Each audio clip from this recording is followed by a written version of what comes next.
Great, welcome back. This is Tuesday, January the 10th, 2023. This is a work session of the Pickens County Board of County Commissioners.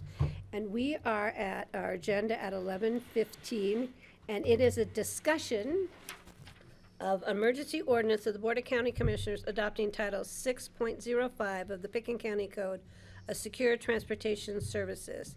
And I believe we have this on our agenda for tomorrow. Correct. As an emergency ordinance, you're just gonna kind of give us a briefing because it's kind of something we just kind of need to do by state statute. So Correct. please. It is a requirement from the state, and I believe, we have Lindsay Maish and Jordana Sabello is also along with us virtually. Thanks, ladies. So this was a requirement of the state. It's about transport of individuals who are in a behavioral health crisis, and the requirements of the vehicles, requirements of staff training, and any service providers that are doing it. Gabe Muthing, our ambulance director, ambulance district director, was following the legislation and how it was being developed in the state, and it's all over the place. I think at this point there's 4 counties that have finally adopted regulations for this. It was required for January 1st of 2023, which is why you're going to see it as an emergency ordinance tomorrow. The last webinar that Gabe attended, it was finally decided, we need to move forward on this. Although we have not had any service providers come to us and ask to be licensed or their vehicles to be permitted. But now at least we have a process, we'll have a process in place in case that does happen.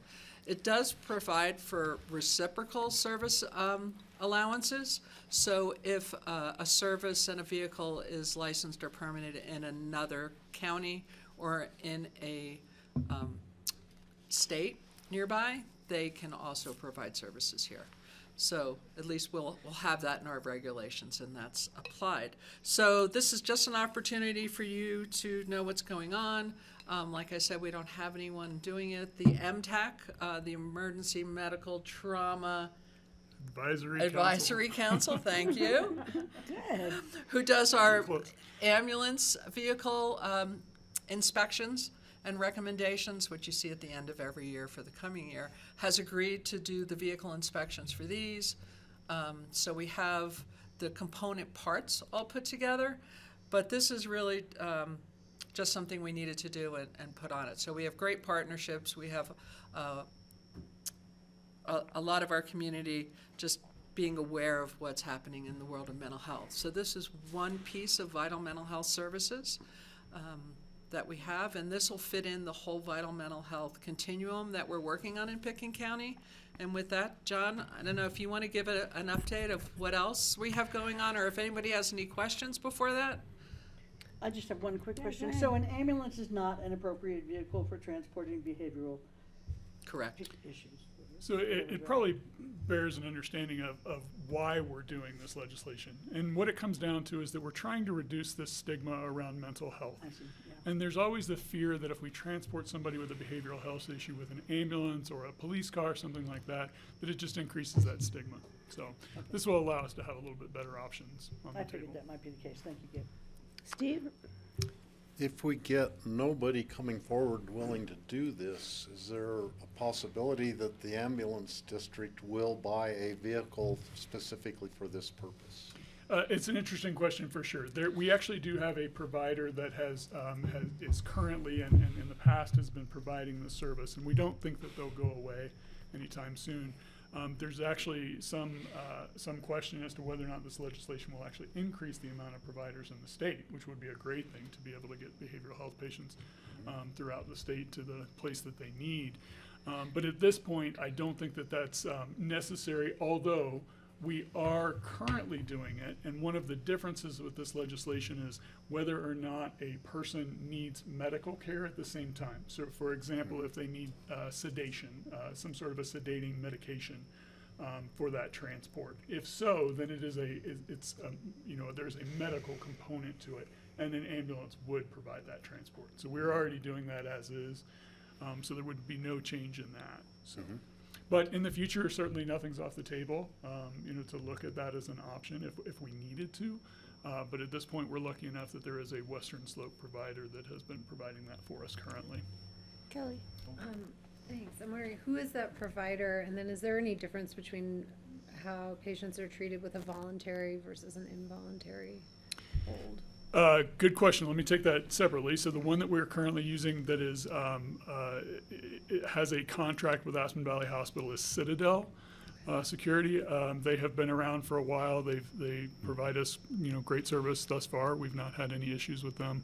Is that the same private security firm that does like events and stuff? I believe so. I believe Okay. they may be different divisions, but Sure. I apologize. I don't know Okay. that one. But as for whether somebody is voluntary or not, part of this is there are different types of classes and different types of vehicles that are allowed within the legislation. And it really is whether or not they need restraint, whether or not they need medication, whether they can be transported with one person just driving them there, or whether they need two people, one to drive and one to kind of monitor. So there are different pieces of that legislation. As for if they are voluntary or not, the voluntary piece is interesting, right? Because on a long trip to Denver, going to a facility that can help them with, their mental health concerns, there's a lot of thought that goes into, a lot of their thinking that goes into a 3-hour trip. And so some of that voluntary piece, we like to put them on certain health holds to make sure that they get to a place that can help them. But this piece of legislation, the voluntary really doesn't come into play with. It's just whether or not, what resources they need for that transport. Okay.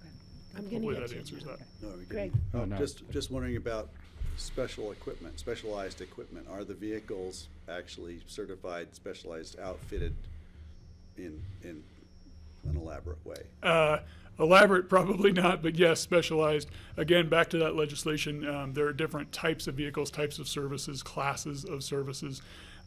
It would be the difference between having some items in the vehicle for safety. So, for example, if somebody, we take out anything that could be a danger or a harm to them, number one. If they needed to be restrained, there may be certain items within that vehicle that will help with the restraint and make it a safer, procedure. And then certainly the other piece of this is whether or not you have some sort of a divider between the driver and a person in the back or in the front seat, wherever they decide to put them. Got it. But that's part of this as well, is that we do have vehicle inspections. So when somebody is licensed within Pitkin County, they will have a Class A license or a Class B license or a Type 1 license or a Type 2 license. And what that does is that for the vehicle specifically, it says exactly who it will be staffed by. Will it be staffed by 1 or 2, or what type of training they need to have? And then what kind of vehicle will it be? Will it need to be one with a partition between driver and passenger? Got it. Will it need to be a partition between front seats and back? So on and so forth. So that's why we actually, it made sense for the EMS side of things and the MTAC side of things to be able to inspect vehicles, because it actually fit fairly well into how we inspect ambulances. So it just made sense.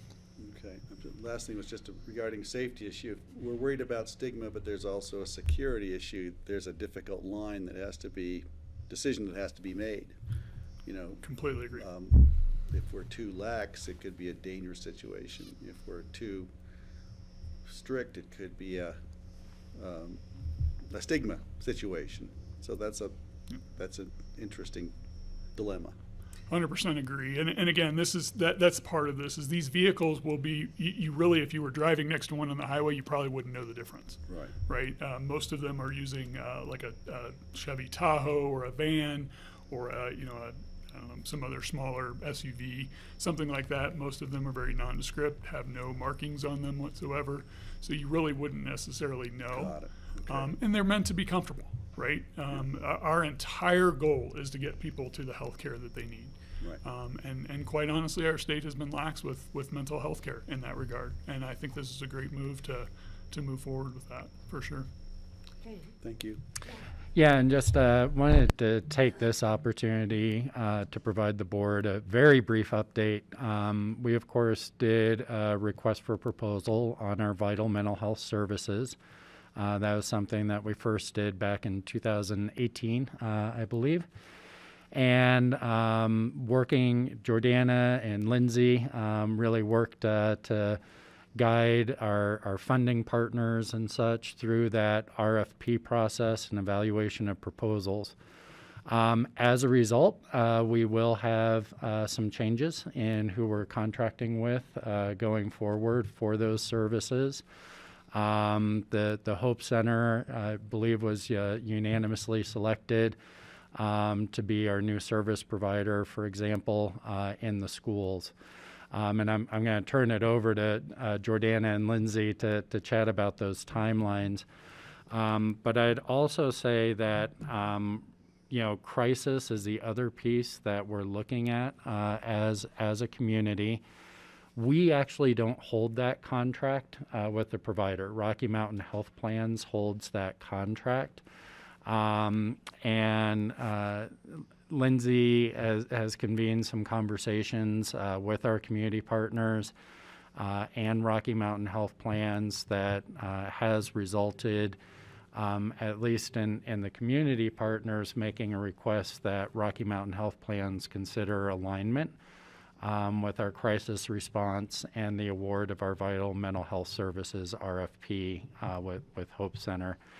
But Jordana and Lindsay, can I Let me just bring to attention, we have a tight agenda couple here, so minutes, this yeah. is kind of deviating from the item on our agenda. But ladies, since we have you in the room, if you could just give us really quick, because we have another Yeah. presentation before us next. Thanks, Patty. No, but they're here. We're going to take advantage of these two ladies while they're here. So please.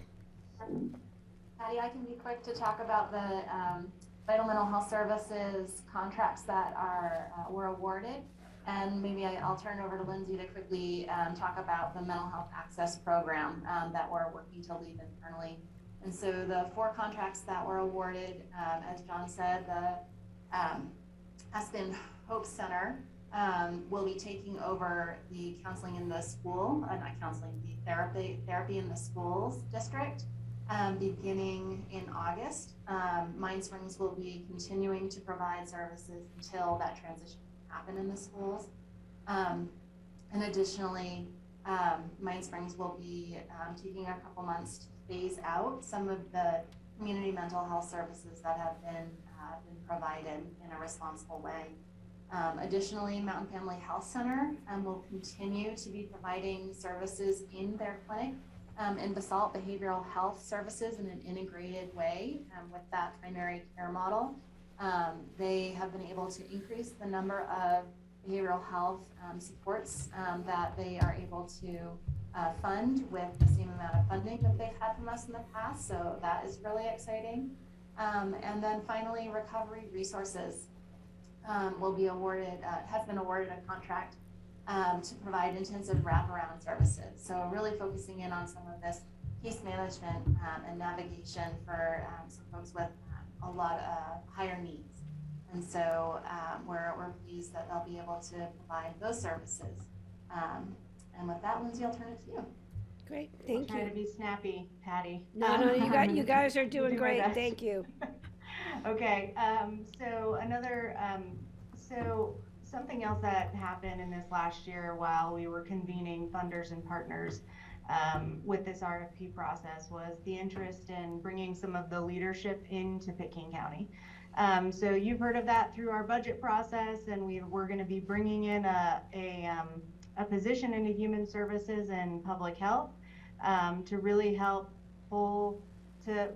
provide a more coordinated approach to our mental health care. Now that we have multiple providers and it's not just one provider like we did in 2018 with Mind Springs, we now have so many that are coming to the table, and we really thought that that coordinated approach was going to be integral to the success of mental health care and in gathering data for us to understand. So to kind of wrap it all up, just in what Gabe and Phyllis had presented, as well as John, we're looking forward to this next year or the next 2 years to really understanding what the needs are in our community, providing that leadership to help kind of drive some of these bigger funding decisions. And it comes down even to like behavioral health transport, right? Things like that. So we'll be looking forward to that in the next few years. Great. Okay, bringing it back to the board. Questions? Okay, I think this is great, moving it forward, so it will be on our agenda tomorrow as an emergency Ordinance, because it is going into the county code. Right. So it's in the safety area. It follows the ambulance licensing and permitting, so it's Perfect. right there together. So we have a process set up, just in case we have somebody who's interested. Yep.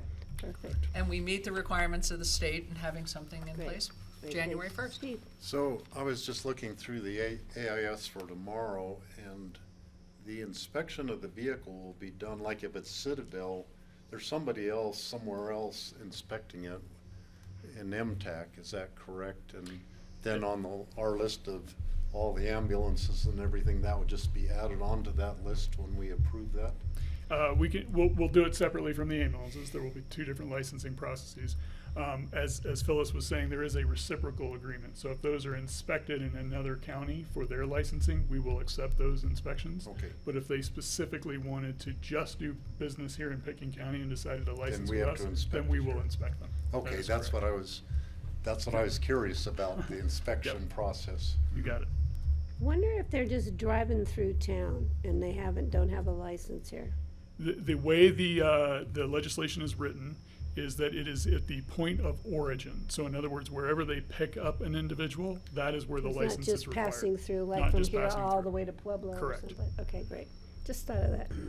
Okay, I think we're Okay. good. So we Thank you. will see you That's it. tomorrow. Thank you. All right. All thanks. right, Laura. Thank you. Thanks, ladies.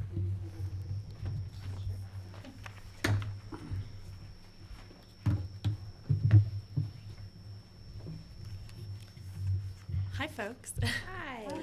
Laura Maker with the Pickens County Attorney's Office. I'm here to talk to you guys today about the Thompson Divide administrative withdrawal. As all of you are very familiar, and hopefully the public is familiar with at this point, Pickens County has been an avid supporter of withdrawing lands in the Thompson Divide area from oil and gas withdrawal for over a decade. This board has been a leader on that. The Secretary of Interior has proposed an administrative withdrawal of those lands. And what that means is that the lands would be removed from oil and gas and other mineral leasing for 2 years while a proposal's fully evaluated to remove those lands from such development for a period of up to 20 years. So basically, this looks like a process before the BLM right now, accepting comments, and there's a proposed comment letter in here that we can discuss.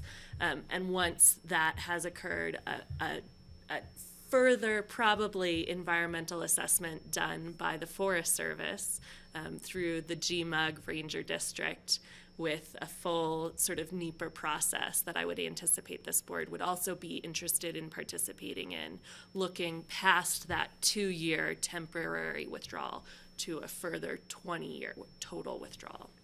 I've got a proposed letter in here for you guys, currently drafted from my office because I hadn't had the chance to chat with you guys about it. I do think we possibly also have members from Wilderness Workshop who might want to join this conversation and would be attending remotely. They're here. I wasn't Okay. sure whether you Yeah. wanted them Yeah. promoted or not. So, my, two really quick questions.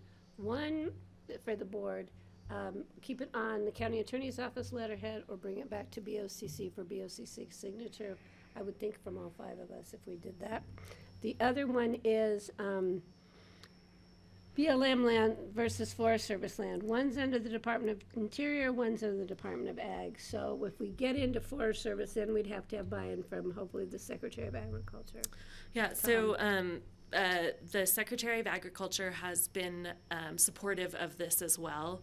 The way mineral leasing is done is a bit complicated on federal lands. It doesn't, who is putting together information on it doesn't necessarily correlate with the straight sort of agency that typically manages lands. So that's why you have this 2-pronged approach without going into, a number of environmental statutes. I noticed something about, lands that are managed by the Department of Ag rather than under the authority, technically under the authority. Exactly, yes. All right. Does the board have any questions? I think the letter was right on mark. Fancy? So as a cooperating agency with this, that just means that we're at the table and it doesn't state any particular position on it, correct? We can state a position on particular things while we're a cooperating agency. The way cooperating agencies work with the federal government, in particular with the NEPA process, is to allow those local governmental entities that have superior knowledge in that particular area and how things might interact with a local land use plan or employment and resources that we have a great deal of information and expertise on that the federal government might not have. It's a resource sharing opportunity. So for example, this board is a cooperating agency right now for a similar process, but separate process with the Colorado River Valley, I'm gonna mess this up, but oil and gas leasing on the resource management plan side for Thompson Divide. So you're currently a cooperating agency, and I've been attending the meetings with BLM on that, looking at their resource management plan. So you have this overlay of multiple federal agencies with multiple federal planning processes, and this board has been at the table on all of those. Okay. But this is another process. Can I have one more question? Yeah, go ahead. So the part of Thompson Divide that's in Pitkin County and in the White River National Forest already has a moratorium on leases, is that not correct? Not quite correct, close. There's a small sort of area there that we're concerned about. The storage area, or we have the storage area, right? Yes, Which is- and this does not affect existing leases. This is prospective in nature. Okay, but so all the land that currently has leases of extraction leases, let me say, are in the, what's the name of that district? The Gunnison and Uncompahgre, it's got a acronym. GMUG. G-Mug? Yeah, that.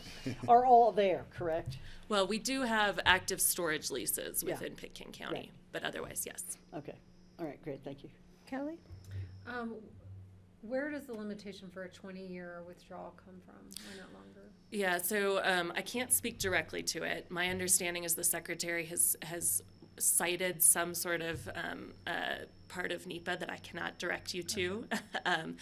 The original proposal was 15 to 20 years, 20 years being the maximum, and what was noticed in the Federal Register notice was for 20 years. Okay.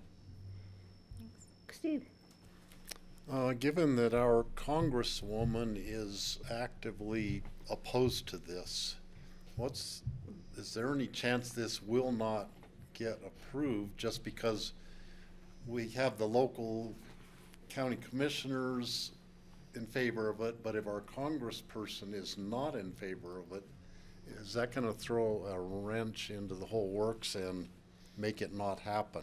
Well, I think that's one of the reasons that the Secretary of Interior, with support from Secretary Vilsack at Agriculture, has put forward this administrative withdrawal. It's being done on a different scale than the congressional sort of action that this board and other entities have sought through the CORE Act. So there are many ways to try and solve a problem, and this is one of them. I can't guarantee there won't be any sort of hiccups in the process, and I think there may be a slight hiccup that I wanted to speak to, but it's a different approach to try and effectuate that. But it's effectuating it on the 20-year scale as opposed to forever, right? And that is a difference. Hoping to bite us some time. Francie, and then I'll go to Will, and then we're gonna have to wrap, and we have to decide on letterhead and that kind of stuff. So the representative from the BLM at the meeting in Carbondale definitely said that this still will need congressional approval because it's more than, 2,300 acres, whatever the cutoff was. But if it's being proposed administratively by the Secretary of the Interior, does that apparently, this is according to what the BLM lady said, that gives it a lot of heft and it would probably fly. Yeah, I mean, I can't guarantee anything in how this process is going to go, but it does seem like when you have, and there's forms of discretion that exist with respect to agencies, that carries weight. I can't guarantee that there won't be a sort of side action to take something off the table, but this is an effective process to remove things for 2 years and 10 years likely, in a way that doesn't require the same amount of buy-in congressionally as other processes. And then the BLM would apply again. In 20 We years, hope. you mean? Yes. It depends on what that sort of political matrix looks Over like and at the over time. and over again? Well, Either that or the CORE Act could go the through. CORE Act could go Right. through, the resource management plan that would oversee the area, that might have an effect as well, depending on what that looks like. So again, multiple overlays. Okay, thanks. Okay, Will, would you like to add in here before we have to get moving over to get our swearing-in ceremony is today? It's nice to see you, Will.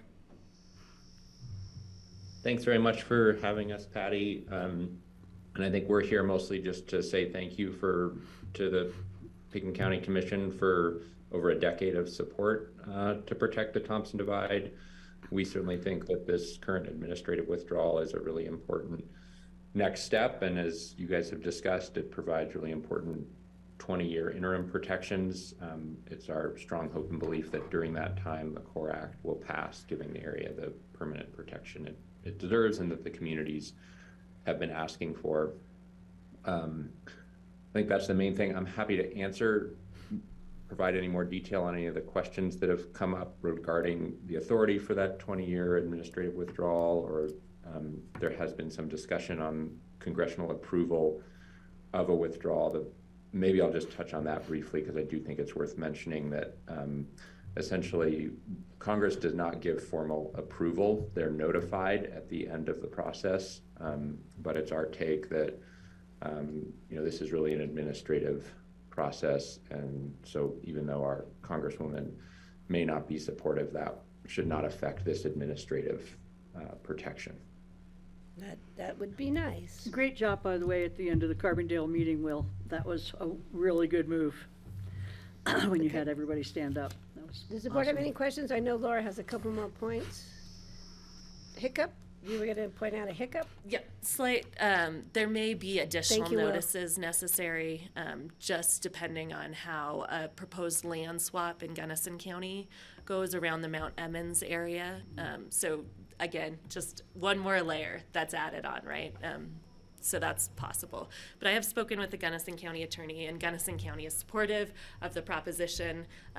But when you have that 2-year suspension withdrawal that we were talking about, that might impede some ability for them to do a land swap that they're trying to do on some of the lands that are currently included. So there may be a little bit of wrangling here and there about that.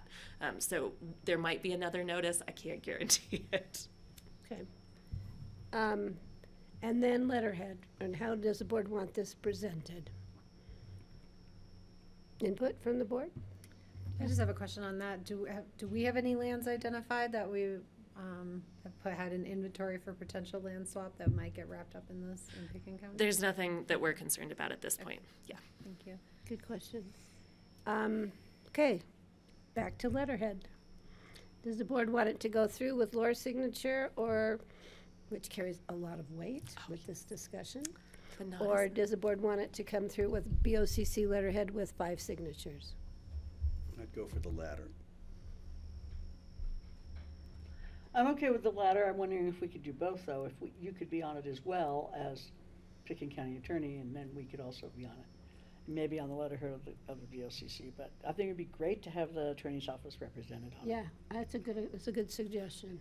Because Laura, you've been leading this cause, and I think that your name is familiar in the circles that be. So is the board okay with that? We'll put it on BOCC letterhead, signature of all BOCC members, including the County Attorney's Office. Great suggestion. And you don't need us to do anything, right? You'll just use electronic signatures? Unless you would like to be here and sign it in person. Nope. The only other point worth making is if there are members of the public who are interested in providing comments, the deadline would normally be January 16th. It rolls to the next day because it's a federal holiday. So one more day to add your voice to the opportunity. Great. Okay, I think we're good. Again, nice to see everyone here, and I think we'll be moving on. Are you good? Yes. Okay. So, Thank you all. thank you, guys. So Grassroots, we can adjourn this meeting, we'll continue this meeting until, I believe, 1:15. And we are gonna move next door to the historic steps of the historic courthouse for the swearing in of Kelly, myself, the new sheriff, new clerk and recorder, and the assessor's office. So we'll see everybody over there. Thank you.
Thank you. Okay, welcome back again. Today is still Tuesday, January the 10th, 2023. This is a Board of County Commissioners work session. And we just had the swearing in, and I want to thank the public for attending. It was a great turnout on the steps of the historic courthouse. So we are starting this afternoon's agenda with a River District update regarding Western Slope water supply, Colorado River drought issues. So Zane, would you like to come forward, and both of you gentlemen, and just give your names for the public record would be terrific. Is John Ely on? And do we have online? Do we have any? No, nobody from our team online. Okay, we got you in person. We like that. All right. Am I on here? All If the right. red light's on, you're on, and just for Okay. the public record. Well, thank you, Madam Chair. Zane Kessler, Director of Government Relations for the Colorado River District, and Brendan Langenheisen, River District. Great. Nice to have you here. thank you all. We're here just as our annual check-in with each of the 15 county commissioner, or 15 boards of county commissioners across the district. We've done this before, and no real agenda. We have a few things that Director Ely informed us that you may want to hear about, but really try to use these as an opportunity to hear from you, hear what the water needs in Pitkin County look like from your perspective, and how the district can better serve our shared constituents in Pitkin County. So I know I have the pleasure of working with a few of you on issues here and there, and just in the course of being in the community, I get to see most of you throughout the year, but again, using this as an opportunity to come to the board and hear from you on how what you would like to see us do, and how we can better serve our shared constituents. So, Thank you. Did you have any opening remarks, or are we good to go? I think we're good. Yeah. Great. Okay, so we're going to start off with Western Slope water supply issues. Yeah. You want to jump in on hydrology and just kind of what the year's looking like to date? Sure. Just to get us off to a nice depressing start. Yeah. Hey, outside Well, there's so it's far much this year's- better than last year when I was here. That's So. Yeah. This is starting off to be a great year. I think we're hesitantly optimistic, knowing that last year was also a really good start of the year, and then it dried up for 2 months. And so anything can happen, but this year's looking better. The projections for the April to July, so the runoff projections from both the Bureau and from the NRCS for the Roaring Fork Valley are above average, which is good. That's better than it's been in a while. Over the whole Colorado River Basin, we're sitting at about 127% of average as of this morning in snowpack. So that's within the state of Colorado, the Colorado River Basin, which is great news. We like the snow. And projections at the state line for the Colorado River, again, for this year are about average. So that's their most probabilistic, like 50% of what could happen. So like right in the average of what they think will happen is about 100% of the historical average flow, and which is great. We've been below that significantly the last couple of years. Again, flow projections have been difficult with some of the soil moisture content and some of the other changing climate variabilities of those projections. So they've impacted projections, and we've been below those in the years past, so that can certainly still happen. But we did have some really good monsoons last summer and into the fall to set us up better than we have been in the past. But by no means, even if we do get an average year and we get an average runoff, we're not out of a drought. There's still long-term impacts, a lot that needs to come back and rejuvenate and refill up the soil moisture, the whole column of this soil moisture that we've been lacking the last couple of years. The projections in Nepal this year are, let me see, I had it 105% of average. So that's what they're projecting. The Bureau of Reclamation right now is saying it's projecting could happen. So that's great. We've been below average the last couple of years, so this is a good change of that pattern. But again, anything can happen, and we'll see what actually comes to fruition. So it's better. We enjoy the snow. The outlook the next couple of weeks, it looks like it's going to be snowy, so we like it. We hope it continues, and and that's kind of the big picture of our hydrology right now. And I think Can I that, ask a I'll, quick I'll, question? yeah, go for it. Just if you guys wouldn't mind, I in a previous conversation or somewhere, tell me again about how average, maybe I missed it, but I don't understand it well enough. If it's skewed for a decade or so or several years, the average is going to be so much different. So when we talk about average, well, help me understand this again, because the average is changing dramatically as far as I understand it. Yeah, so every decade they update the average based on a 30-year average. So we are now operating under, well, this is how the NRCS does it, but they operate under the 1991 to 2020 is the period that they're looking at. And so Okay. it's the average of those 30 years, and then we'll stay with that until we get to 2030. Okay, thanks. And I think you're probably remembering when we moved away and we lost those high snowpack years of the 80s that Right. previously had been a part of our average and had, you know, I look at it like a GPA, right? We were doing really well in the 80s and we just started to decline, but Right. but those numbers were still average was a higher average because of those high snow years in the 80s, and when we lost those out of the 30-year rolling, average today is not what it was 20, 30 years ago. Right, right. It's so easy when we talk about average to think that that's something that we can count on going back since the compact or something, and it just simply doesn't work that way. Yeah, it's not the period of record, it's the average of the 30-year period that they look at. Got it. Is there another benchmark or another measurement so we can compare it to the period of record, going back to General Powell, Major Powell? Yeah. One thing we've done, and we use this slide at our State of the Rivers meetings every year throughout the Western Slope, is having the total annual flow at Lee Ferry, which is the measuring point between upper basin and lower basin, over the period of record. And when you look at that, at the average since the early 1900s is as far back, or I think there's actually data back to the late 1800s that we've been able to incorporate. You know, the river has rarely exceeded, or the average has never risen above 12 million acre feet when we've got 15 plus million acre feet allocated on paper. Even So- at the time of the compact, right? Correct. We didn't have 15 million. Correct, yeah. Yeah.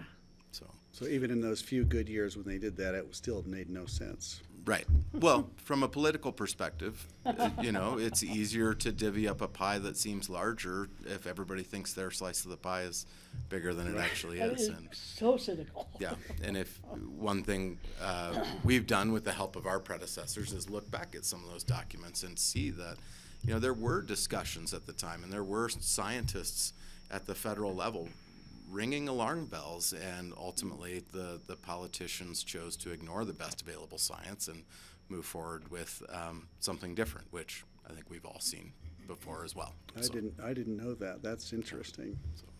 Discouraging and interesting at the same time. right, right. So they Thank you. kept the numbers high, so it looked like they had more to divvy when they were divvying the unknown, so that piece of pie was being smothered in whipped cream. with a nice big cherry on top. Yeah, So, yeah, yeah. I do want to mention that so Lake Powell, they're projecting about average inflows, but there's still concerns, and within the Bureau's models of what could happen, there's still a lot of concern about going below the minimum power pool elevation, and so that is still something that they're worried about. They have implemented, they're withholding some water this year, and only going to release 7 million in total, and so out of Lake Powell, so out of the 7.5 that they normally would. So they are still cautious. Maybe they're not doing as much as we would like to see, but they are making some moves there to address the concerns with the dropping levels of Powell. By 6%? Yeah. Really? Yeah. That's pretty pathetic. And as far as Lake Mead, it's how many more bodies do you need to find before you start raising the water level back up? As soon as And they so, find and Jimmy if we Hoffa. have average flows going in, it's not gonna raise the level at all. It just would keep it steady, correct?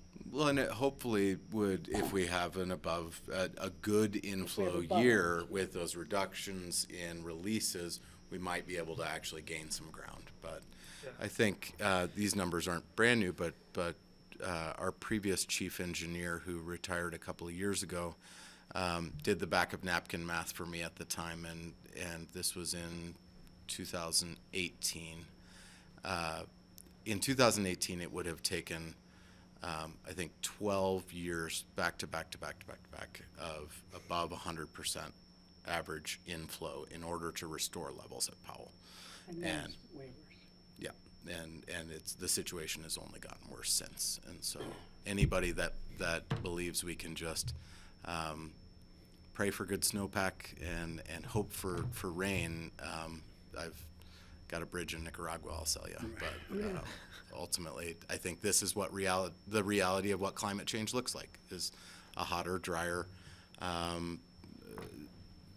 environment in the American West that comes with less water. And I think that is at the core of the work that we try to do every day on behalf of our counties and our constituents on the Western Slope, is how do we think 20, 30, 40 years down the road and ensure that we will have enough water in a hotter, drier future to meet the needs of our communities. And that comes from efficiency, it can come from natural infrastructure improvements, and it can come in the form of physical strategic storage as well. Can I ask another question? Yeah, and then Francie's got. How often are we talking about the power pool?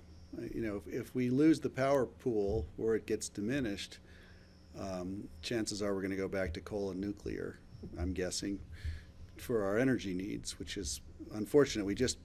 Renewables surpassed coal this year for the first time in history. But that could get reversed if there's no power in our hydro storage, which is what, 95% of energy storage in the U.S. is in hydropower. I'm just wondering if those conversations are part of your dialogue, in addition to people having water to drink and grow crops. Are we talking about the power pool with the energy field? I will say that, and feel free to chime in, but I'll say the Bureau is certainly focused on that, and the feds are very focused on that.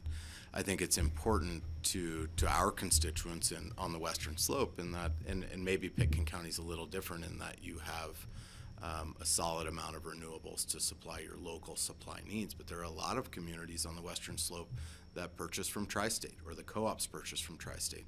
Tri-State's the largest purchaser of power from WAPA that gets their power from Glen Canyon Dam.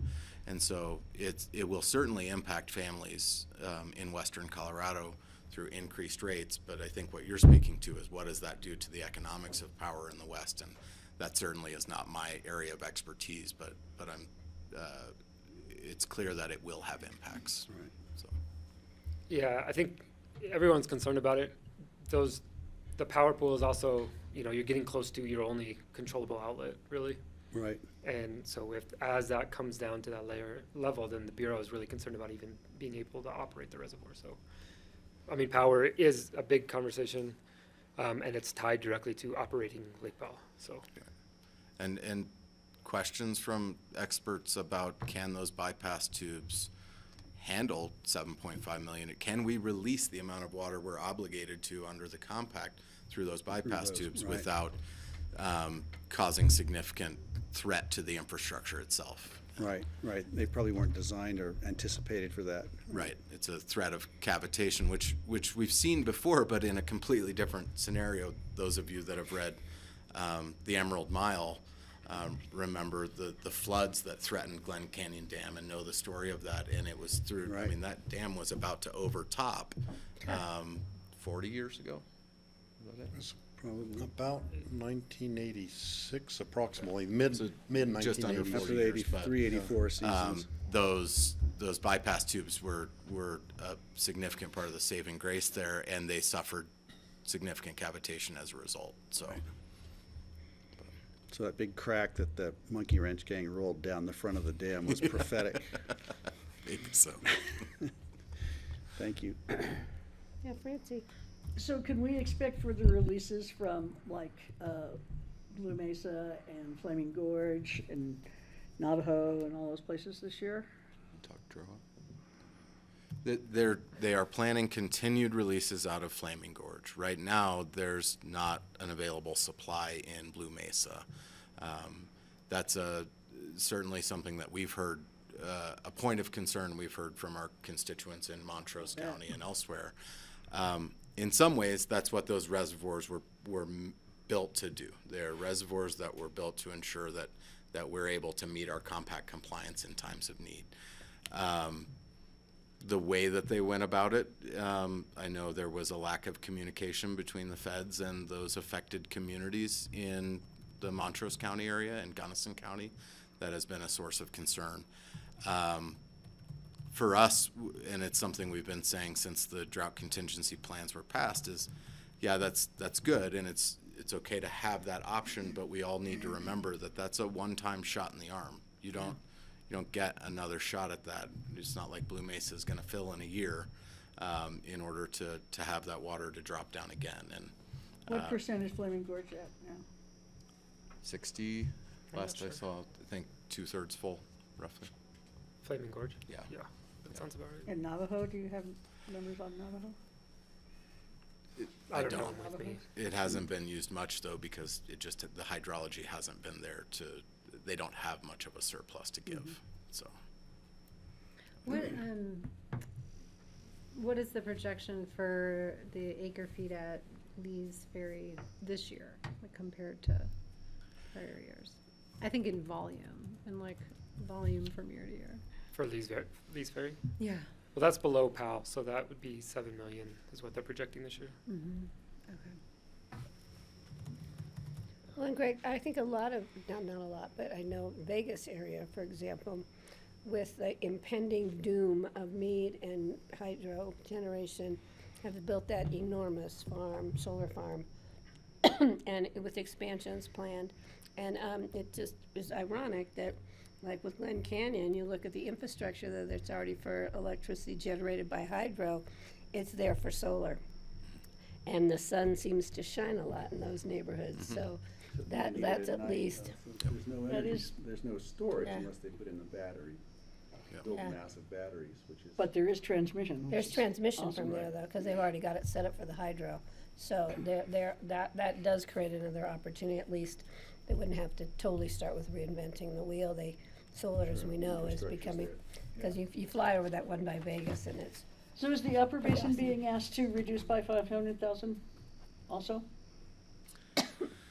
So this last summer, the Commissioner of Reclamation addressed the Senate Energy and Natural Resource Committee and made a statement that the 7 states need to come up with a plan to reduce total consumption by 2 to 4 million acre feet. Where those reductions come from and how exactly the reductions are made is not clear, and that's one thing that we've had concerns about. More recently, the Bureau, in partnership with the Upper Colorado River Commission, announced $135 million in system conservation pilot program funding for the Upper Basin. That would be $135 million to go out, and they gave an RFP with it. I think it was $130 an acre foot. Do you remember? 3150, somewhere around there. Somewhere between $125 and $150 an acre foot To conserve Upper it? Basin water users to Not use. take that money to not use it. And that's concerning for us. Agriculture on the western slope is a significant economic driver, and there are a lot of communities on the western slope, our neighbors and our families and our friends, that may not live in this valley and live in communities that are more agriculturally centered, where that's been the primary economic driver for over 100 years and still is today. One thing we've tried very hard to do is look at how these temporary and voluntary payments to reduce use can impact economies within our district. The one thing we know is that it's not just the agricultural producer that's impacted. It's the seed store, the co-op, the insurance salesman on Main Street. And what do those secondary economic impacts look like? And how can we potentially, knowing that in that hotter, drier future that is coming with climate change and with less water, how can we look at these programs and build in the appropriate protections, or sideboards is what we call them, to ensure that those negative economic externalities don't spell out the end for a number of Western Slope communities. So, Maybe you could clarify something for me. So it's my understanding that the 7,500,000 CFS that we're supposed to have in the Upper Basin, we mostly don't have because we don't have Lake Powell Right. to just send the water to us. We either have it or we don't. And so is there any math being done to sort of balance that inequality, that they get it no matter what because they have a dam and we don't? yes. I think that's been a key part of the message you've heard coming from the district, from the state, and from the Upper Colorado River Commission is in the Upper Basin, we live within the hydrology. When the snow is gone off the hillside and the ditch runs dry, we're done irrigating for the season. In the Imperial Irrigation District, that is not the case. We don't have the luxury of living below 50 million acre feet of total storage at full capacity.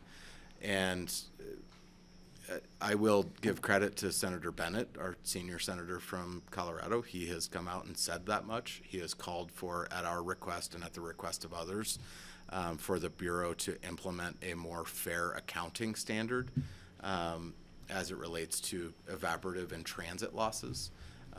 In the Upper Basin, we get charged for water out of federal projects. When it's delivered, we get charged for evaporation and transit. In the Lower Basin, that's not the case, and it's to the tune of 1.5 million acre feet of magic water that doesn't exist, Right. that is lost in that lack of proper accounting. And so, yes, we are working on that. It's part of our efforts as it relates to the negotiations between the states and the feds, but it's not going to come without its challenges. So would it be something like, let's say we only get in a year, I don't know, 5 million. So then would they restrict the releases to 5 million since we're going to be draining the lake more since we're only putting 5 million in? You know what I mean? Is there any talk of balancing it like that? I think that's one of our goals, and one of the state is to set releases out of Powell based on inflows. Like, what is the natural flow above Lake Powell, and have it operate that way? Because currently in the interim guidelines, it is not operated Right. based on the natural hydrology. Mm-hmm. It's set on different agreements, but and so that's what's led to getting way out of balance in the releases and the dropping of Lake Powell. We've all got to live within our means at a certain point. That would be nice. And I think that example that maybe you've seen, Senator Bennett has used it, we've used it, others, but there's a graph of Upper Basin total consumptive use over the last 4 years. And in that time, largely because of the hydrology, 2 years ago was one of the worst years on record up here. And we reduced consumptive use by 500,000 acre feet, or a full million acre foot. Anyway, close to 20-25% of reduced consumptive use in the Upper Basin. At the same time, the Lower Basin increased their consumptive use by 600,000 acre feet. And we've got to figure out, there has to be a conversation about the highest best use of this limited resource, but also how do we all live within our means and adjust our usage depending on the available supply. But we can't really live within our means if we get up to 80 million in the basin. I mean, it's not going to happen. So Steve and I were just talking about this, nobody talks about population and saying Phoenix can't have any more people. We can't have any more people in Southern California. Can't have any more people in the Crystal River Valley, whatever it is. Yep. Wherever that has to happen, it seems to me that has to be an inevitable part of the conversation. And it's so un-American, it's going to be so ugly. Yeah.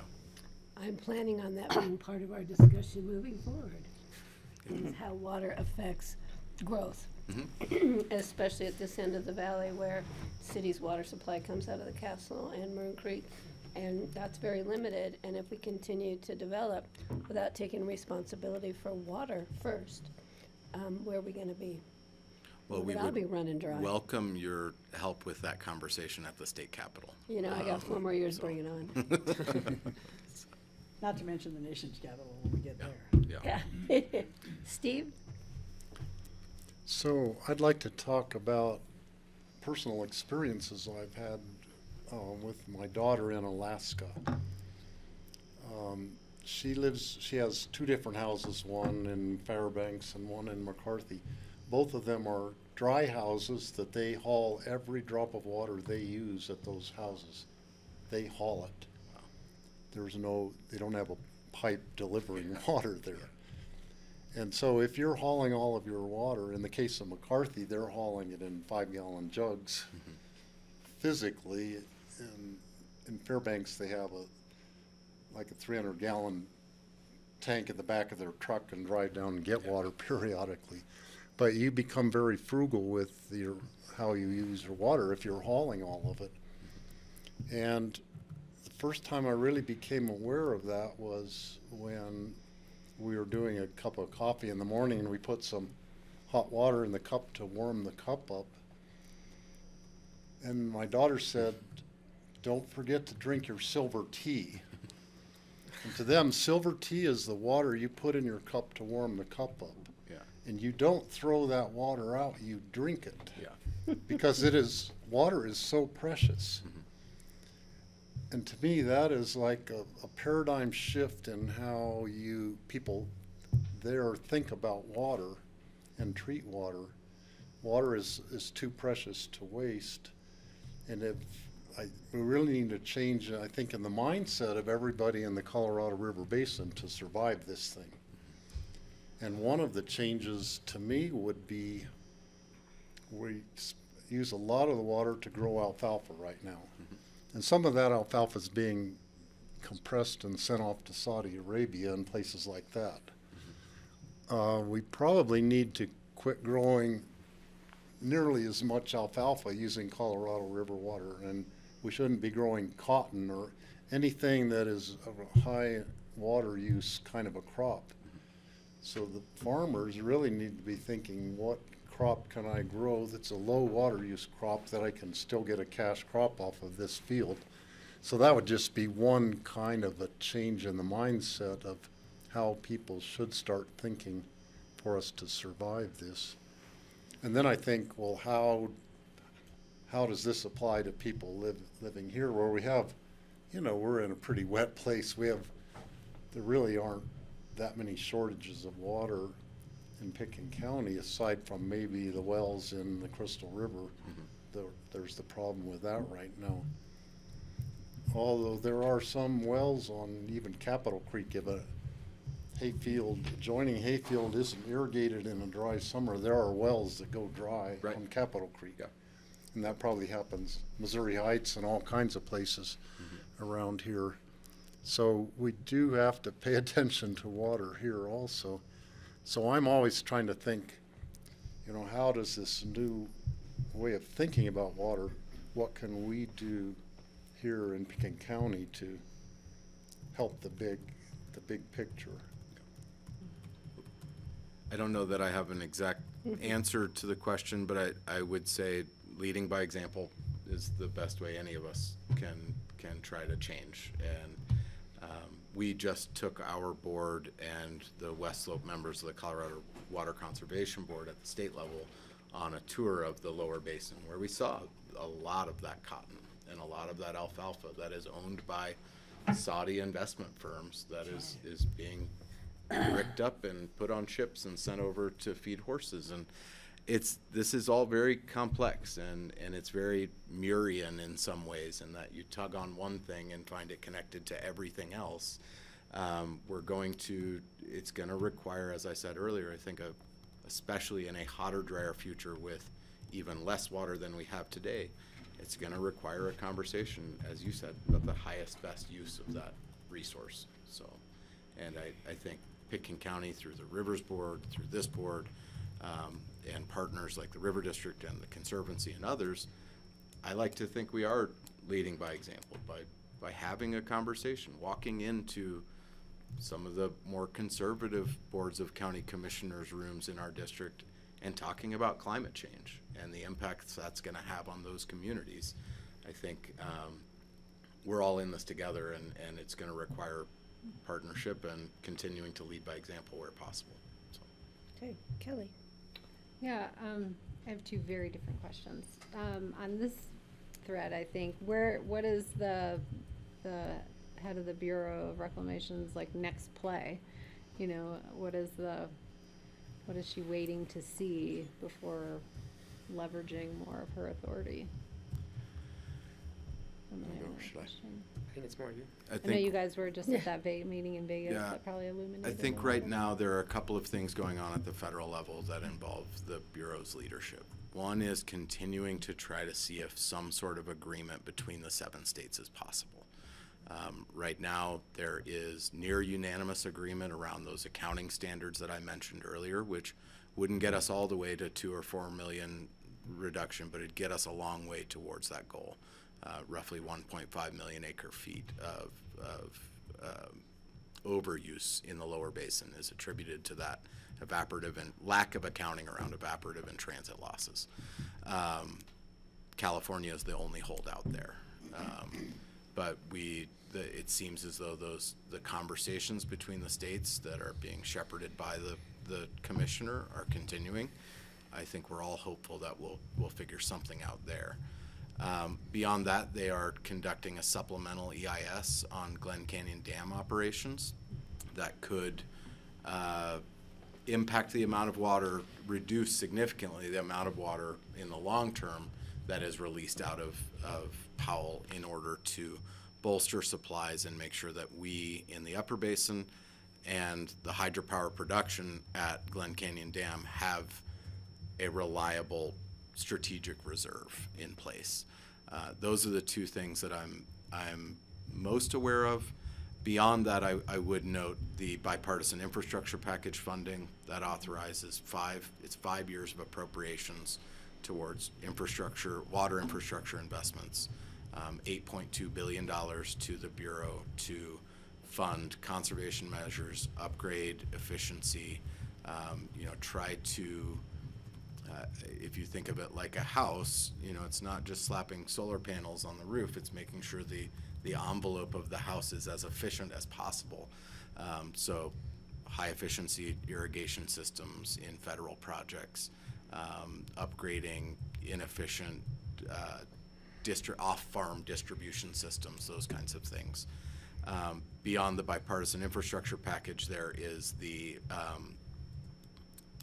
most recent Inflation Reduction Act investments that had $4 billion to the western states with priority given to the Colorado River Basin for mitigating the impacts of drought, restoring ecosystems that have been impacted by drought, so natural infrastructure improvements that may be able to help retain or retime water return flow, water runoff and just our headwaters.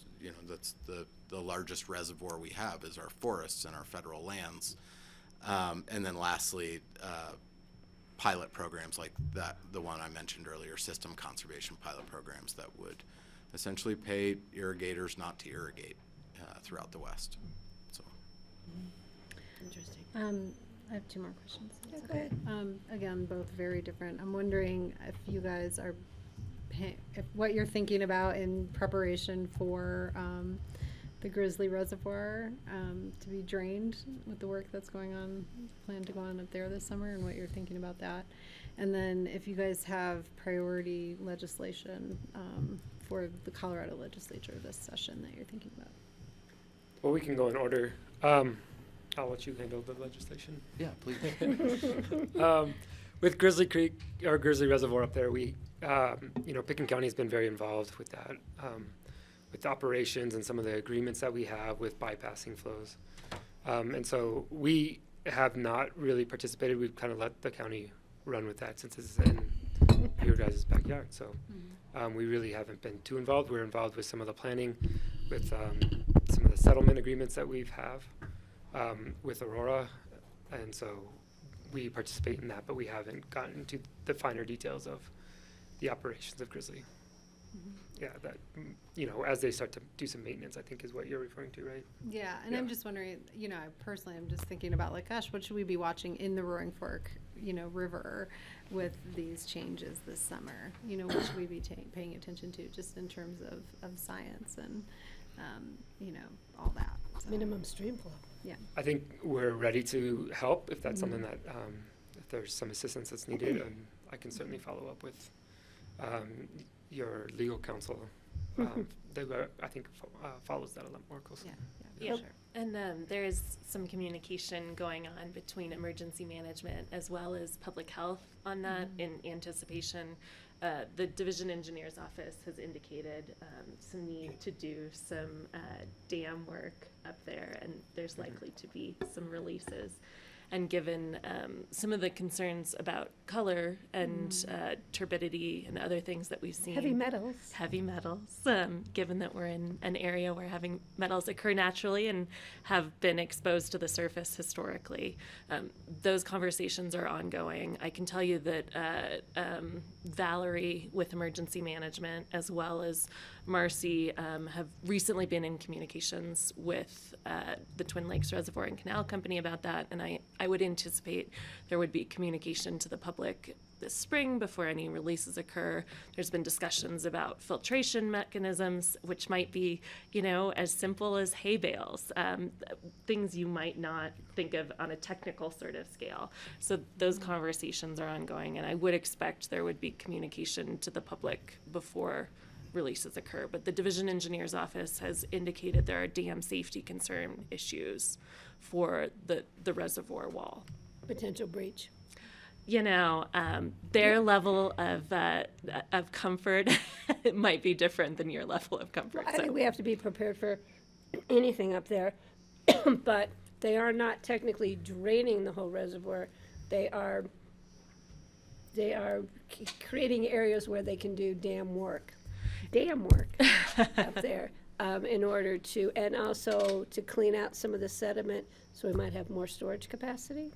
I don't think the storage capacity is ever going to be substantial. There's an issue with that outflow, inflow, that kind of stuff. But I was lying in bed just the other night thinking about how are we going to continue to send water through the tunnel if there's no water at Grizzly, but it's not quite as drastic as I had imagined. But yeah, but the quality and quantity of water coming down from there entering the Roaring Fork is critical. The whole stretch becomes critical. So, and I know that MTAC, the Emergency Management Group, is also. We just kind of decided to be on the prepared side of all of it. So Kelly, did you have one more? We have one that Zane's going to Oh answer. yeah, the state On the level. legislative front, there's a lot of talk. We had our first Water Congress State Affairs Committee meeting yesterday, which is kind of the assembly of all the folks from all the water entities around the state that work on state governmental affairs. And, there's a lot of discussion around the big river, the Colorado River issue. How are we going to develop the tools necessary to rise to the occasion if and when a curtailment call, or when curtailment becomes real? How we get from a discussion to actual legislation is not clear.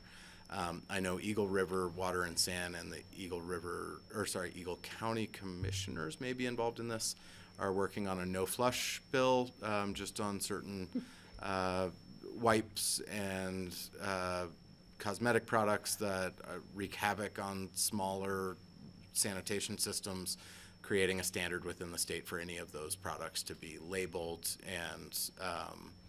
and require that they can't be flushed.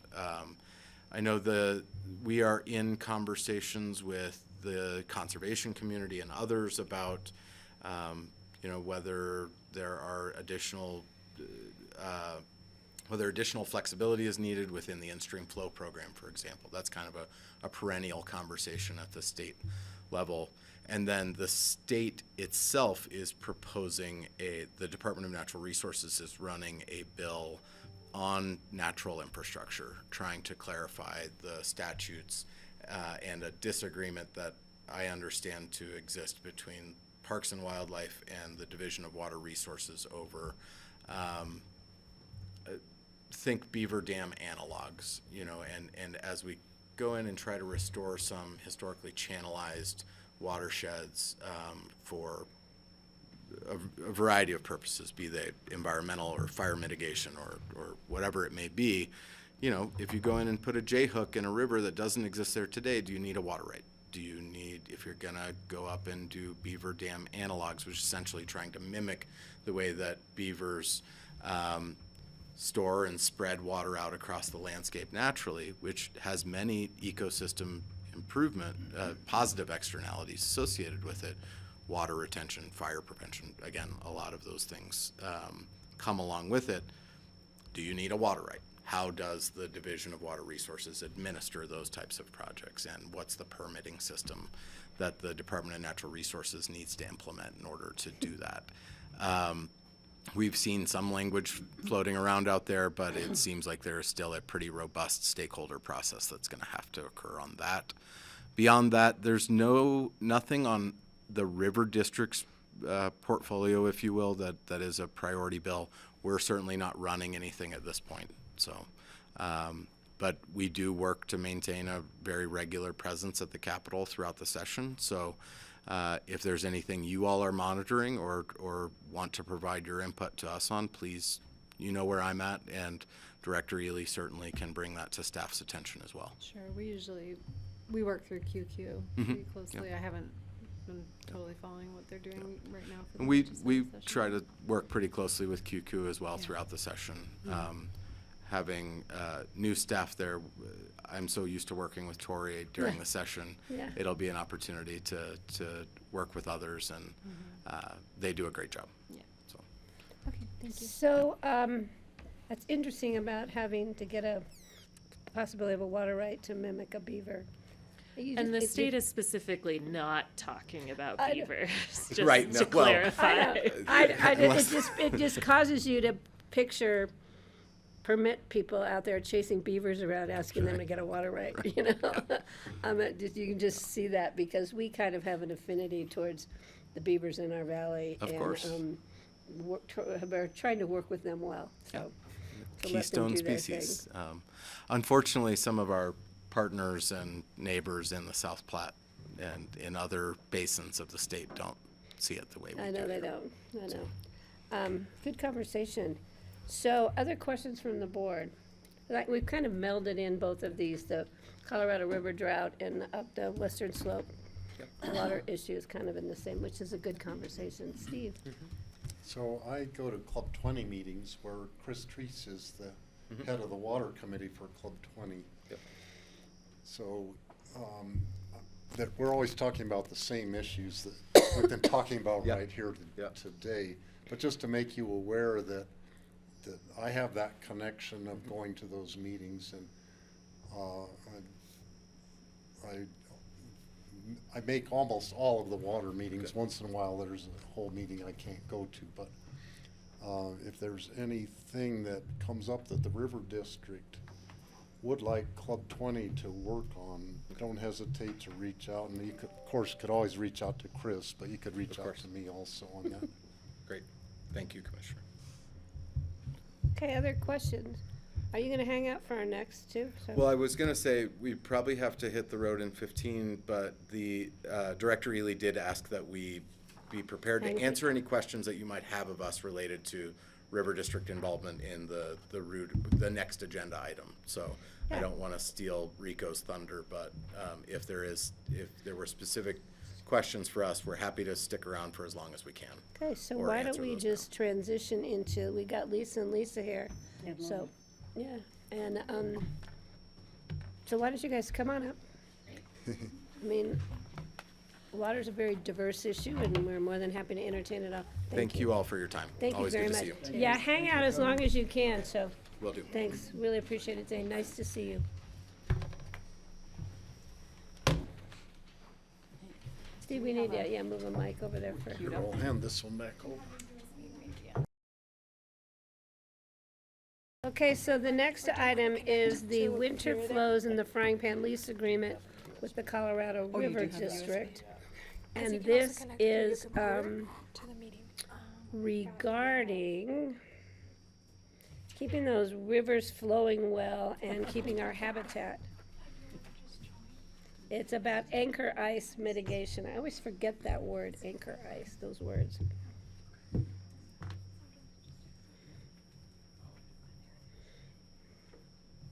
While we're getting ready for some tech issues, it's been a while since I've seen many of you, so good afternoon.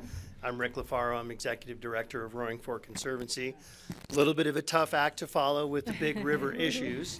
I'll just lob in a little bit of optimism in that for about the last week and a half, we have actually been out of the drought category according to the Colorado Drought Monitor.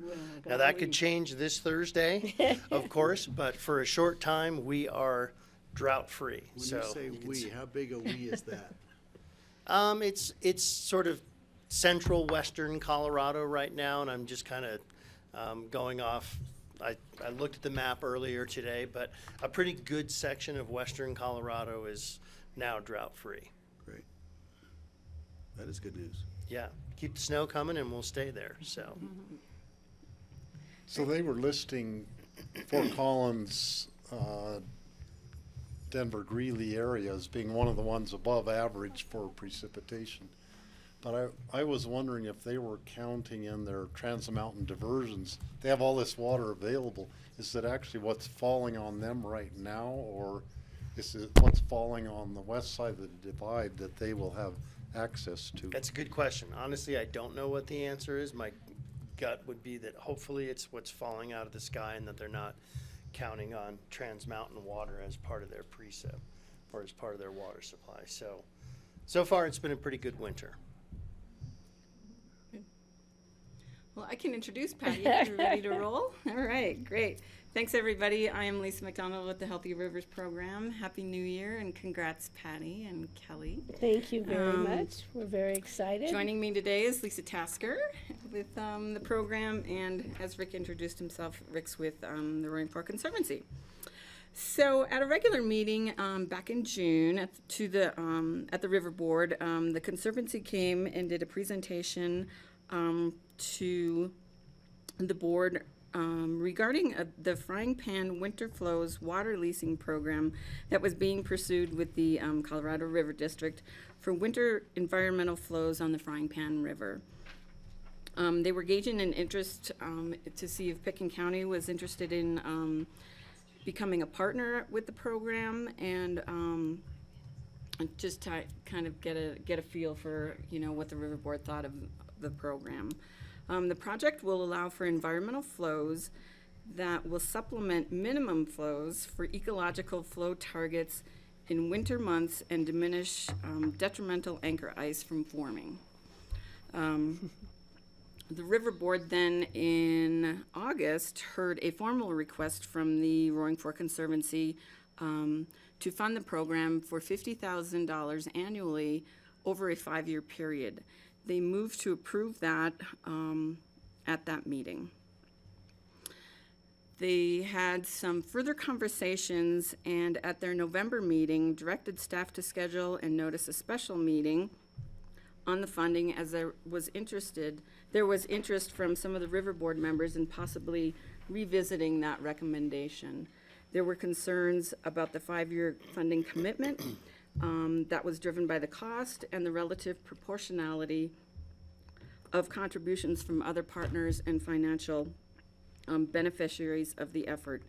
The county's contribution, they felt, was inordinately large compared to the other entities other than the CWCB. We set that special meeting for November 21st. Did the public notice, and at that time the River Board received additional information from the Conservancy, the River District, and the CWCB, and proceeded with a new motion where they unanimously moved to fund the request for $50,000 for just the 2022-2023 winter flow releases.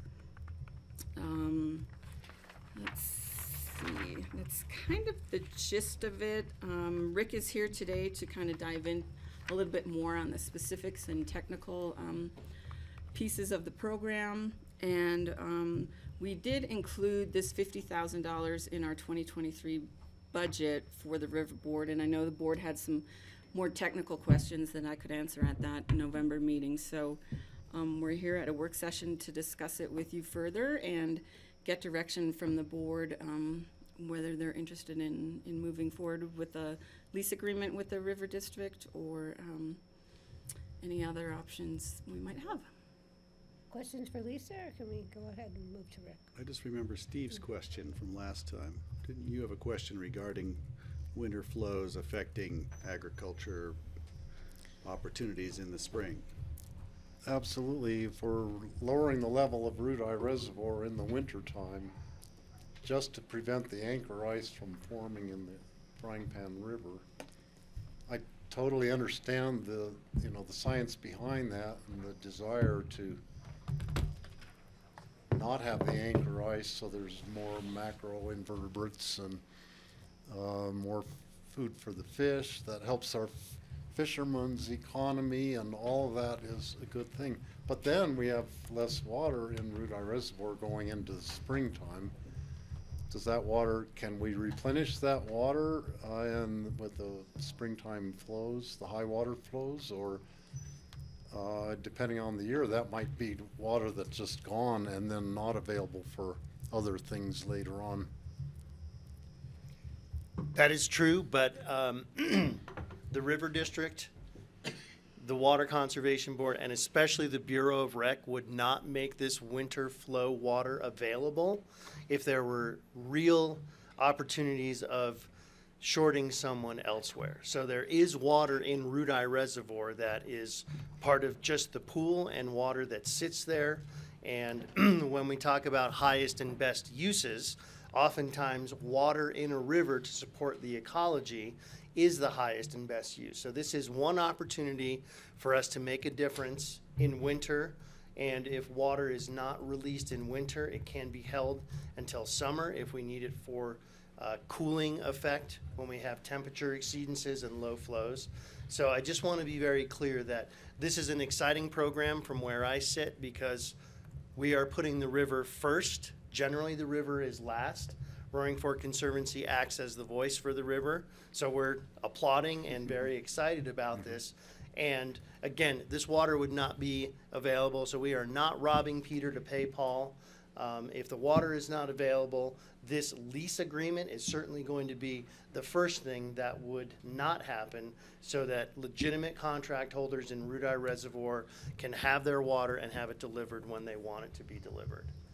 So there's really, I don't want to sound cavalier, but I don't think there's really an issue about supply for later on in the year or for agricultural uses. And I do have one other question, and it kind of referred to it in the report about what would the natural flow be if there were no diversions, if the Root Eye Reservoir wasn't there. What would be the flow of water in the Frying Pan River in the wintertime? And I don't know if that's possible to ascertain that now, but do you have a figure? It is, I would say, for that? loosely speaking, whatever the inflow into Root Eye is right now, which is probably somewhere in the neighborhood of 15 cubic feet per second.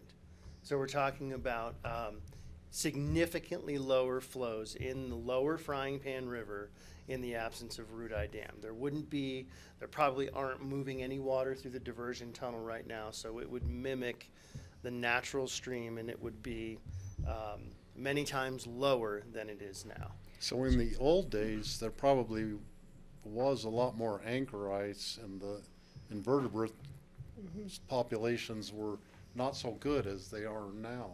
Absolutely, and of course, a kind of a glaring thing is also the absence of the dam and the tailwater fishery that has been created there. So it probably wasn't much of a fishery. It wasn't a world-renowned fishery when there was no dam, but as is the case with Lee Ferry and other tailwater, one thing we can do really well in the West is impound water and create great trout streams in the middle of deserts.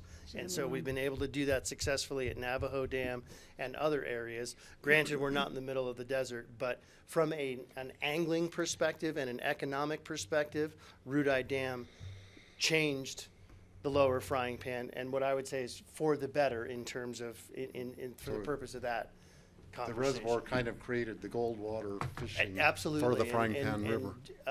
The Frying Pan River is really the birthplace of the gold medal program as we know it in Colorado. So there was a biologist with Parks and Wildlife who studied that area and figured that out. In 1979, it was created there, and now gold medal is really a standard of pounds of fish per acre, and so, but it is certainly a badge of honor that we all wear. It's something that we, like our world-class skiing, it's something that we can advertise and draw people into our world-class fishing because we have so many fish per mile in these rivers in the Frying Pan and the Roaring Fork.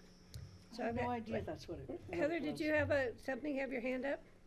Because then I would like to let Rick do his presentation, so. Yeah, just real quick, I just wanted to address Commissioner Child's concern because I think it's a common one where we're looking at what it might have been like prior to a managed system, but I think it's a little bit of a hard comparison at this point because we're looking at a managed system that's going to continue to be managed, and I think from our perspective, what we're looking to do is manage it to the best of our ability to the benefit of our watershed, whether it's the trout stream, whether it's the ecology. It's really hard to compare what you're looking at now with a major dam and reservoir to what it might look like if it wasn't there is a completely different type of system. And so I think again what we're advocating for is just a management the best we can within a managed system to benefit our area as well. And then I'm going to let Rick go on with his presentation. So I just want to, if I could, just to add on to that, Steve was thinking about ag use. I'm wondering about the power plant. We heard that the flows out of Rudai really are diminished to the point where the Rudai hydropower plant is, marginally functional and might need to either be resized or refigured somehow. Does that enter into any of these conversations as we think more about energy storage and renewable energy storage? I would say that it could enter into the conversations. It's not currently entered into the conversations that we're having, but again, we're kind of looking to get the water specifically at a particular time of the year for the environmental benefit. And Brendan, do you have anything? You want to add anything? Yeah, you Can we need to come invite up him on back? a mic, Brendan, if you.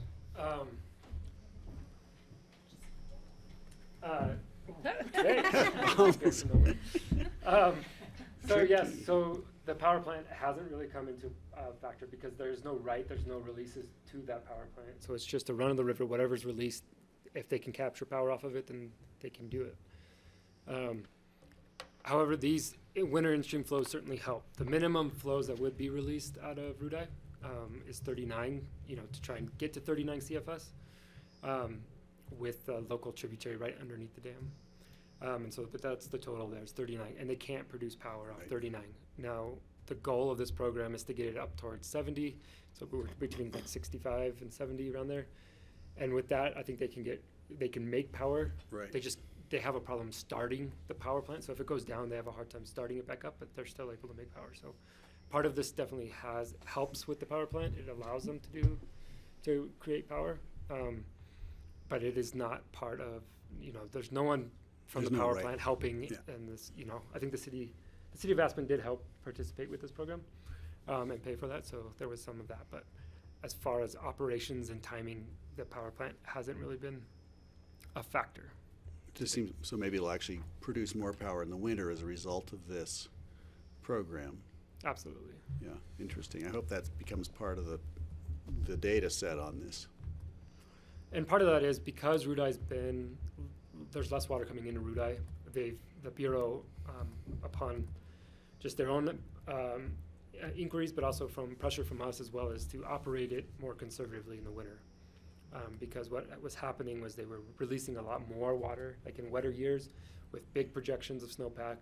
They would release water over the course of the whole winter in order to prepare storage for the next year, so there's no flooding potential, or to reduce the flooding potential. But because we're not worried about flooding, we're actually more concerned about filling.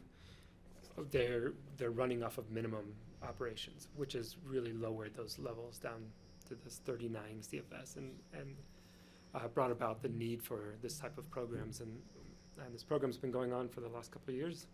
4 out of the last 5 years. Great. What's the level at Rudai now, just out of interest? Do we know? I don't know. I think I'm going to guess in the 60% range, maybe. I don't know. Just guessing. Probably a good guess. Great. Thank you. Thank you. Yeah.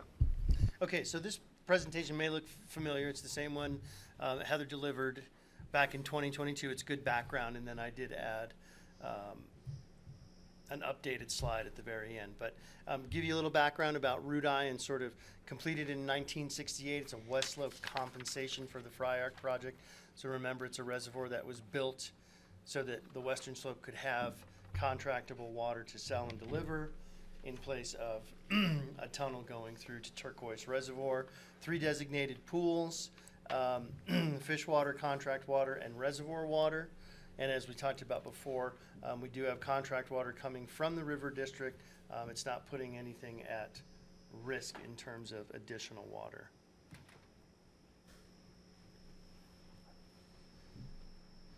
And as Brendan just mentioned, its winter flow on the frying pan is managed at a minimum flow of 39 CFS or inflow. And as we talk about climate change, more serious conversations around drought, water availability, I would say it's possible that we could get to a situation where the reservoir becomes so low that the outflow would match the inflow. But that's an extreme case. So for right now, it's 39 or whichever is less. Concerns around the riverine health following low flows are anchor ice impacts, aquatic life, and macroinvertebrate impacts, as well as economic impacts. Here's a great picture of anchor ice kind of as it's forming and robust here. Anchor ice is a situation where the bottom of the river begins to freeze in low flow situations and in very cold situations. So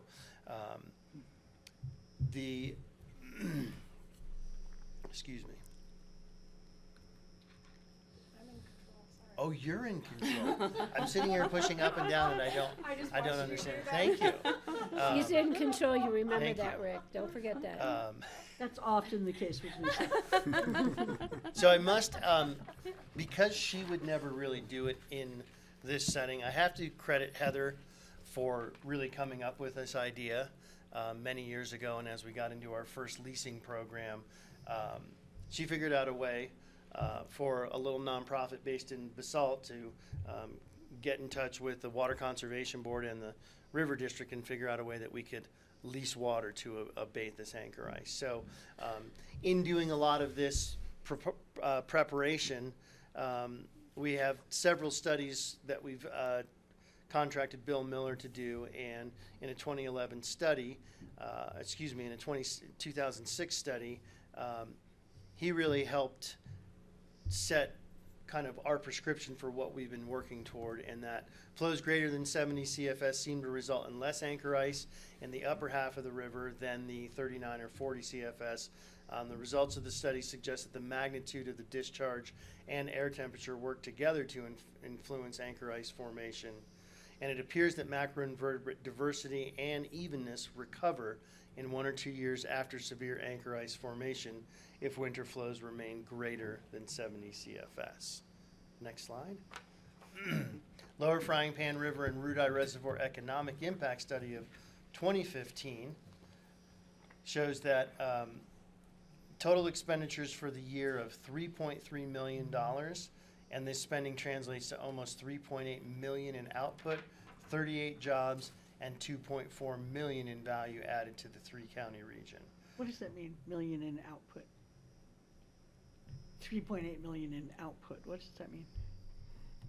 That, I don't know. I'm sorry. How much but money I'm- people yeah. put out.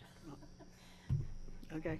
And I'm not sure if Heather can chime in on that, if she's still on the call or not, but, Is Heather still there with us? I am still here. I think the output they've got a few different ways of measuring kind of the economic impact, and I think the output is almost like a full kind of gross number. Thank you, But gentlemen. I guess I'm not. Nice to see I'm you. not sure how to. I need a economic definition, and I'll see if I can get one while Rico finishes up here. and I think the difference is that it's the 3.8 is kind of an all-in number, so it's not just directly fishing related, but it might be additional income or output in Basalt, so people staying in hotels, restaurants, things like that. Okay. What we tried to do with this study is focus the majority of it on what are people spending money on in terms of fishing on the lower frying pan and on root eye. Okay, thanks. And then we looked at the winter flows to try to reduce the occurrence of anchor ice. In the case of winter flows, is translated to a potential increase in economic activity in the region of 1.5 million, 15 jobs, and almost 1 million in value added. So what I can say this year is that there's not a lot of fishing going on the frying pan. Why is that? Because the skiing is good. Okay, but what's important in 4 out of the last 5 years, and as we just heard from the gentleman who preceded me, we've had some pretty lean winters. Okay, and when skiing is bad, people go fishing. Okay, whether it's a half day or they come here to combine both of the activities, but it's a pretty sought after activity for a lot of people that come here or people that live here, and particularly in winters that we don't have good skiing. So Well, I'd rather have good skiing and not so many people I fishing can because that tell you translates. personally of some ski instructors who teach skiing in the morning and are fly fishing guides in the afternoon. Mhm. And And probably bartending at night and No, my son cuts it off with teaching skiing and fly fishing and during. Thank Next you. slide, please. Protocols were created in fall of 2020 with us and a great University of Wyoming professor, Dr. Ed Kempema, or we just refer to him as Dr. Ed. We evaluated and updated for 21-22 winter, and we have already started our monitoring for the 22-23 winter. Winter 22 created opportunities for learning. Mid-December, early January, cold days and nights, anchor ice frequent, surface ice frequent, and flows were around 40 cubic feet per second. Late January, warmer days but continued cold nights. Surface ice increased, anchor ice decreased. February 1st, root eye flows increased to 65 CFS. All ice forms decreased despite cold conditions. Late February, all ice forms decrease as day and night temps increase. Just want to add on one thing really quickly. So generally, we run the program from January through March. Last year was an anomaly, and we didn't get water coming until February 1st, but it proved to be an excellent study year for us to really help improve the way that we run the program this year. So when permissions excuse me, when conditions permits,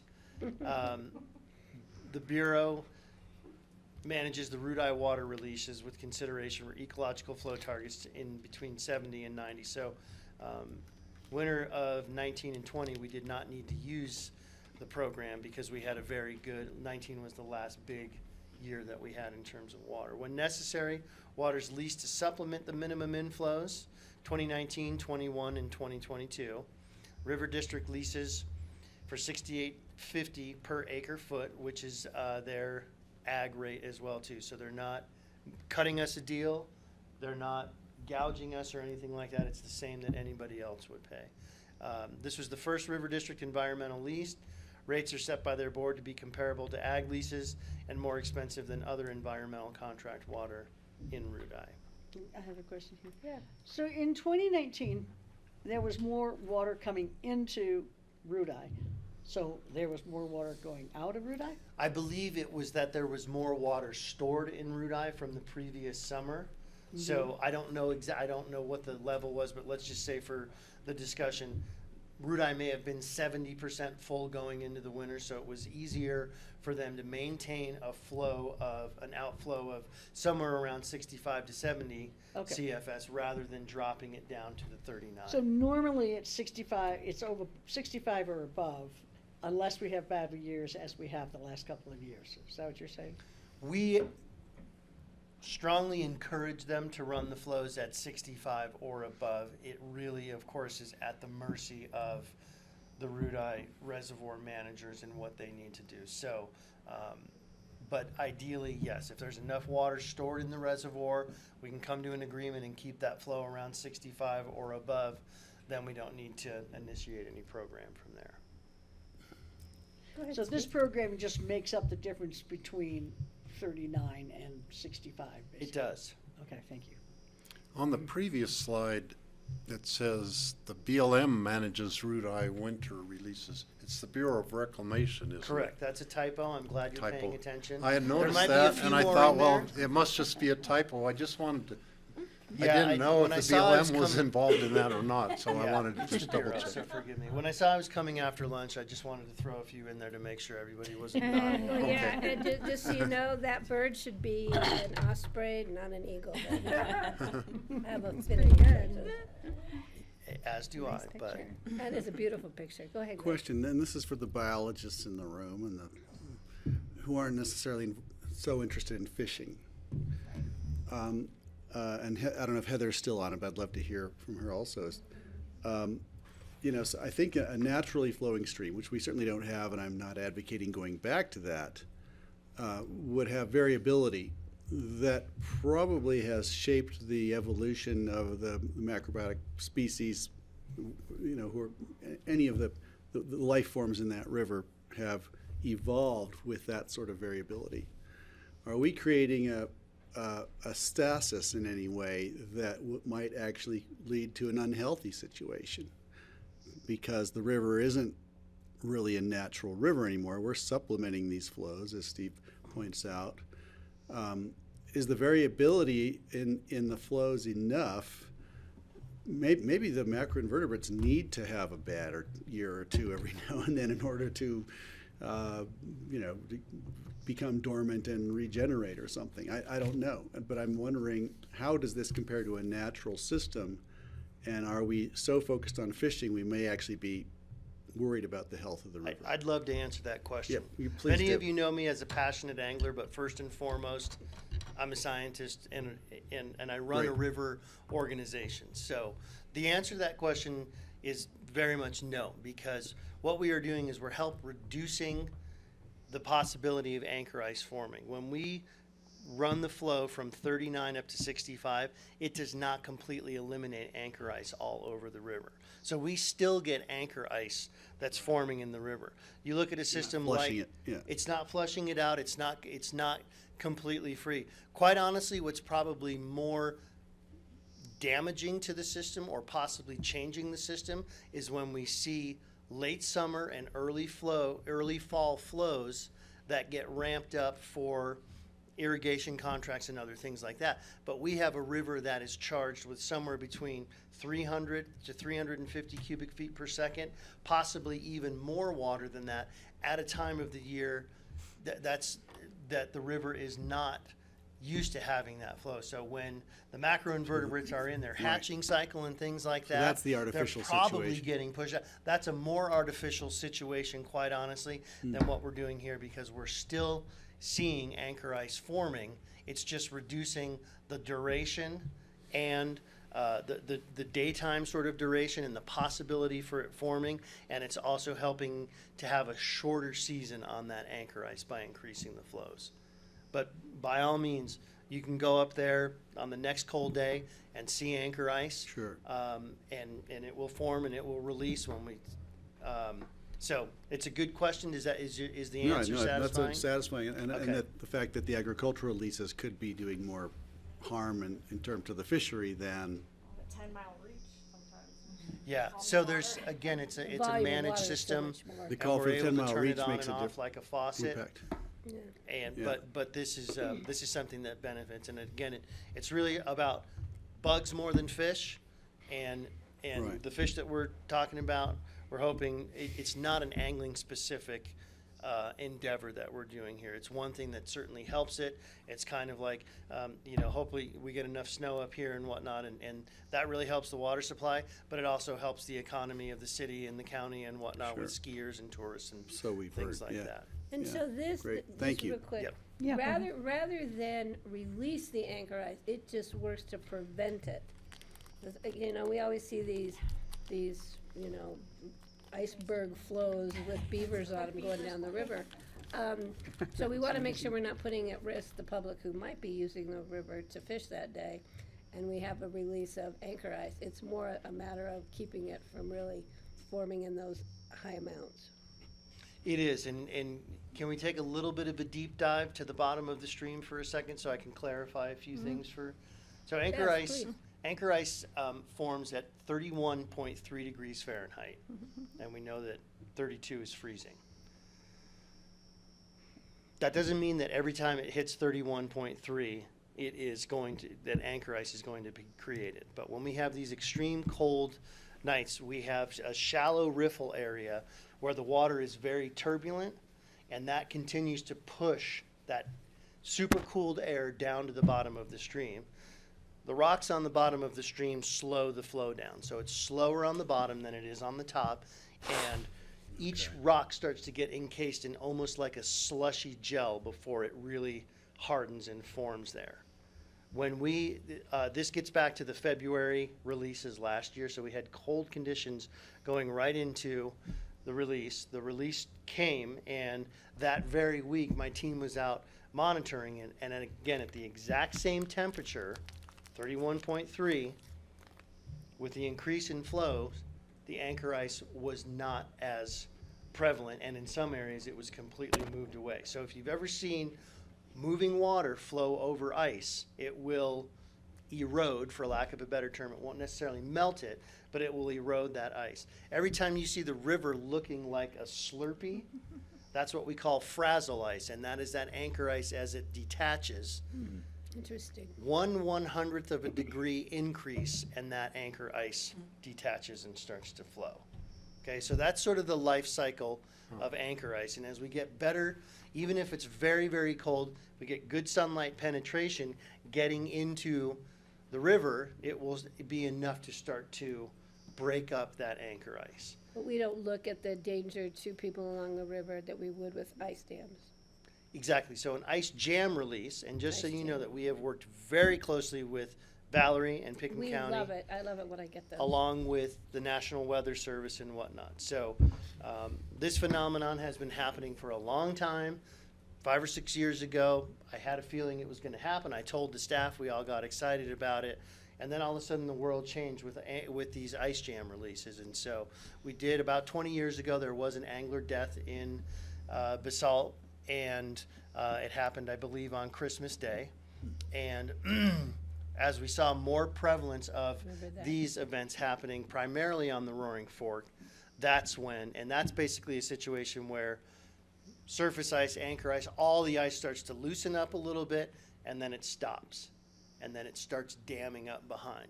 So we've spent enough time at doing this now that we can look at the hydrograph, look at the forecast, and be able to pretty easily predict when an ice jam release is going to happen, because what we see is the hydrograph plummets. So there's a dam somewhere upstream that's not letting that water that usually flows get past the gauge. And so you'll see the gauge plummet, and then you'll see it go vertical when that ice jam That's an early releases. So indicator. That was so interesting. Yeah. it is. It's the whole thing is very fascinating, and the fact that it has become kind of a community excitement thing, but also a community health and safety thing. And we did get verbal confirmation from a couple anglers 3 or 4 years ago who were down at Hooks Bridge angling, and one broke off and got out of the river to re-rig, got the alert, told his buddy to get out of the river. 10 minutes later, ice jam goes roaring through. So it's kidding. pretty The fascinating. flow spike comes before the dam hits. It does. Yep. It's like the pretty warning before pretty the fascinating. tsunami. So thank you. Sorry for the diversion No, on that that. was No pun very, intended. very but- Fancy, please. That was so cool. The whole story of the anchor ice and everything, really cool. I would really appreciate if you guys could give me sort of the CFS that you have during runoff, and then you have 350 or so during your high irrigation season. How does that compare to runoff? And when does it start dropping down drastically to 50, 30, whatever it drops down? Runoff on the lower frying pan is a bit of a roll of the dice, just like winter flows and things like that. So in a good snow year, when it looks like root eye is going to fill, we encourage the Bureau of Rec to run 600 cubic feet per second down the frying pan. If you can visualize frying pan road, the water would be coming up on the road at 1,000 CFS. Okay. 600 CFS is what we call bank full, so all the water and all the energy is contained in the channel. And that's the best in terms of a sweeping flow. In a natural system, when we have good, robust spring runoff, it moves sediment, algae, all the stuff that's left over from the year before, and it has a beneficial scouring effect. And that's what we need on the frying pan when we can get it. What I would say is that particularly lately with climate change, so on and so forth, we have seen flows lower than that during what we call natural runoff period. There are some targets in the frying pan for angling and for wadeability, for sort of safe and comfortable wadeability. So we don't generally see the frying pan over 300 CFS in the summertime. And then what ends up happening is, as a lot of these contracts are called for, and what we call it is sort of layering, because we have different uses being called on, then the river actually comes back up at a time of the year when all the other rivers are stable or are going down. And then you asked, when does it drop to the winter flows? Generally sometime in October. In October, all of our natural streams hit what we call a base flow condition. They're not getting any higher. They're probably not getting any lower. And so that's about the time that the managers at Rudai bring those flows down. And this is going to seem like a really stupid question, but I've been wondering this for about 50 or 60 years. So that water that runs down the Roaring Fork and the Crystal in the middle of winter when it's 10 below at night and we think everything should be frozen, where is that water coming from?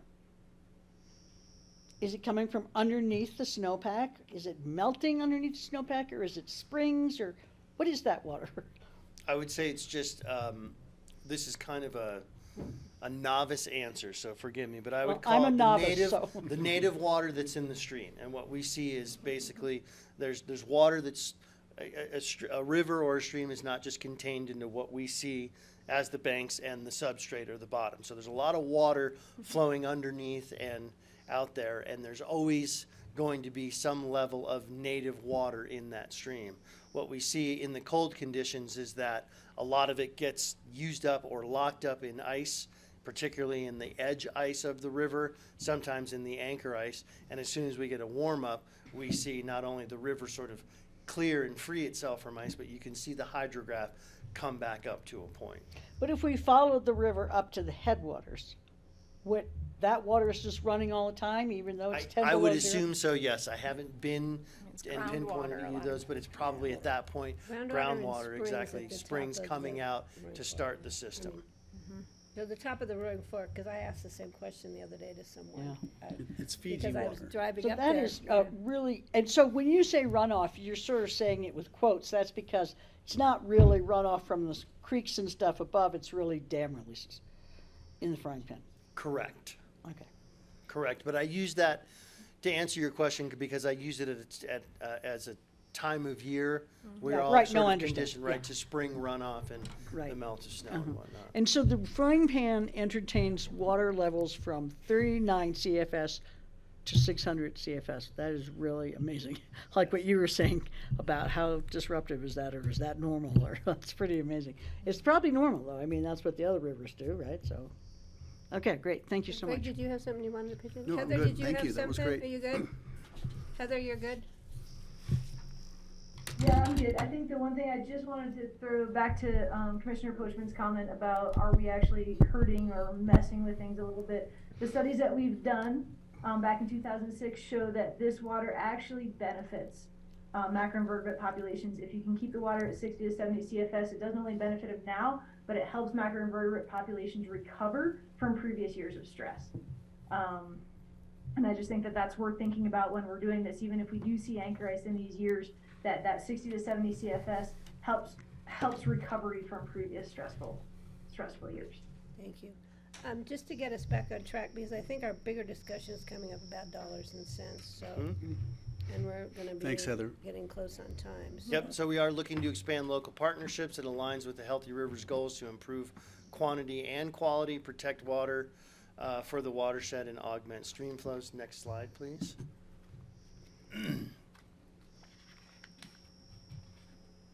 Is there a downstream target or storage opportunity for winter environmental flows? No, however, enhanced flows can supplement 15-mile reach winter in-stream flow targets. Wouldn't pre-reservoir flows naturally be lower than this? Yes, however, a lot of other components of the system would function differently as well. We're working to maintain ecological function within a managed system that often deviates from natural flows in ways that are detrimental to the river system. Next slide.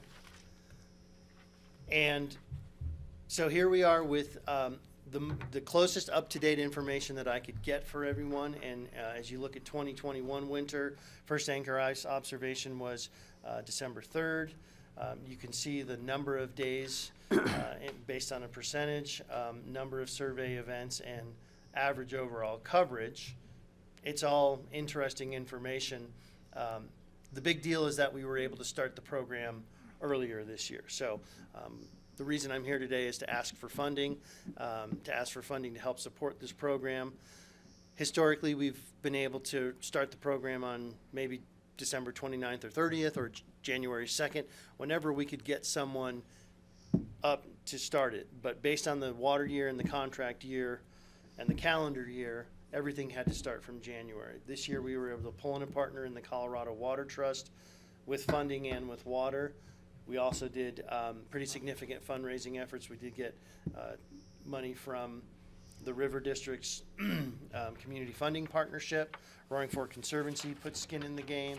Roaring Fork Fishing Guide Alliance, Town of Salt, City of Aspen. So for a price tag that's around $280,000 this year, with help from Healthy Rivers and the other funding sources, we were able to take that about in half and pull in about $140,000 to $150,000 in money raised. And this came from the CWCB, mostly sort of inquiring. You've got a very valuable fishery there and a fairly affluent valley.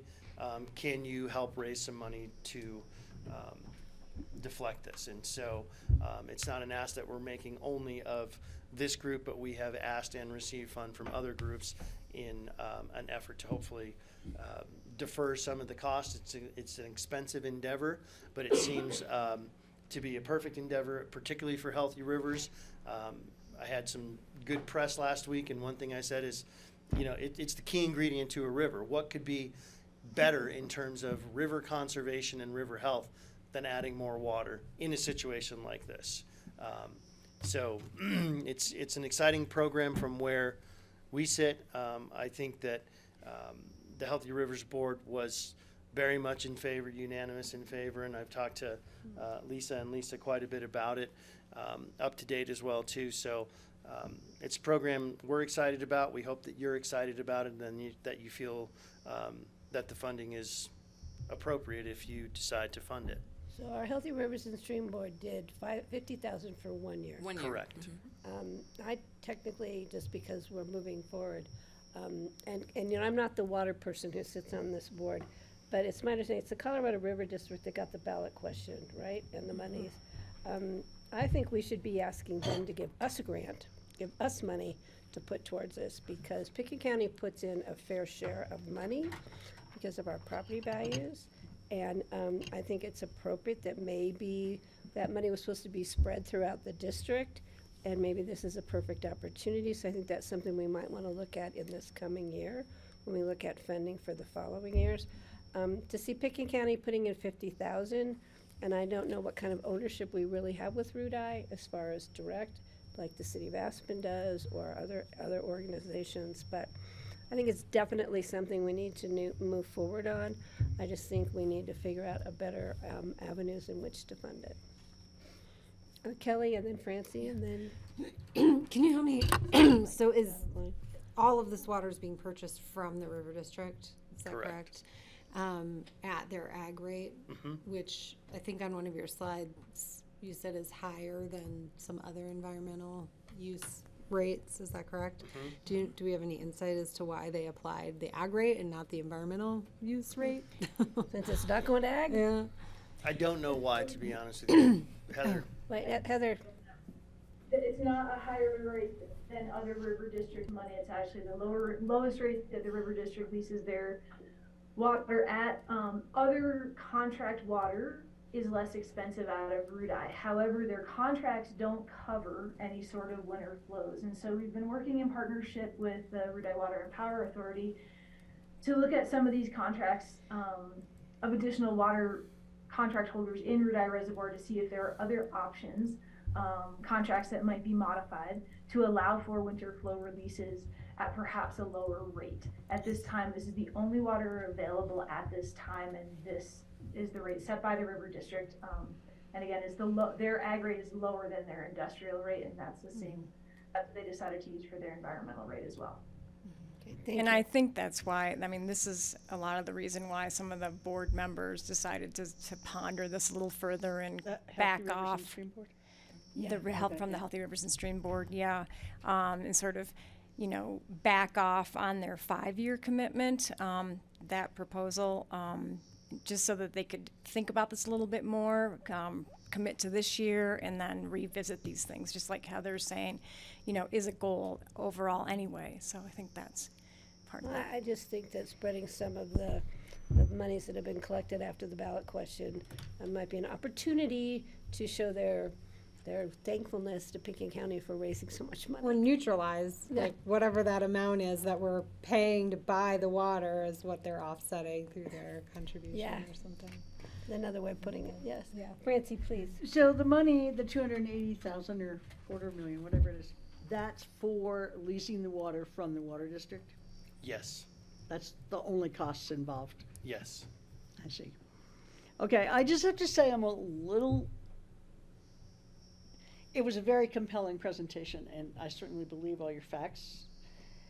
But I'm a little concerned at this time when we are so concerned about overallocation of Colorado River Basin waters that we're talking about releasing stored water when everywhere else we're talking about how to store water. So it's a little confusing to me. I understand the reason for it. Gold medal water classification is probably not really high on my priority list of important uses of Colorado River Basin water. I think it's great that we have great fishing in there, but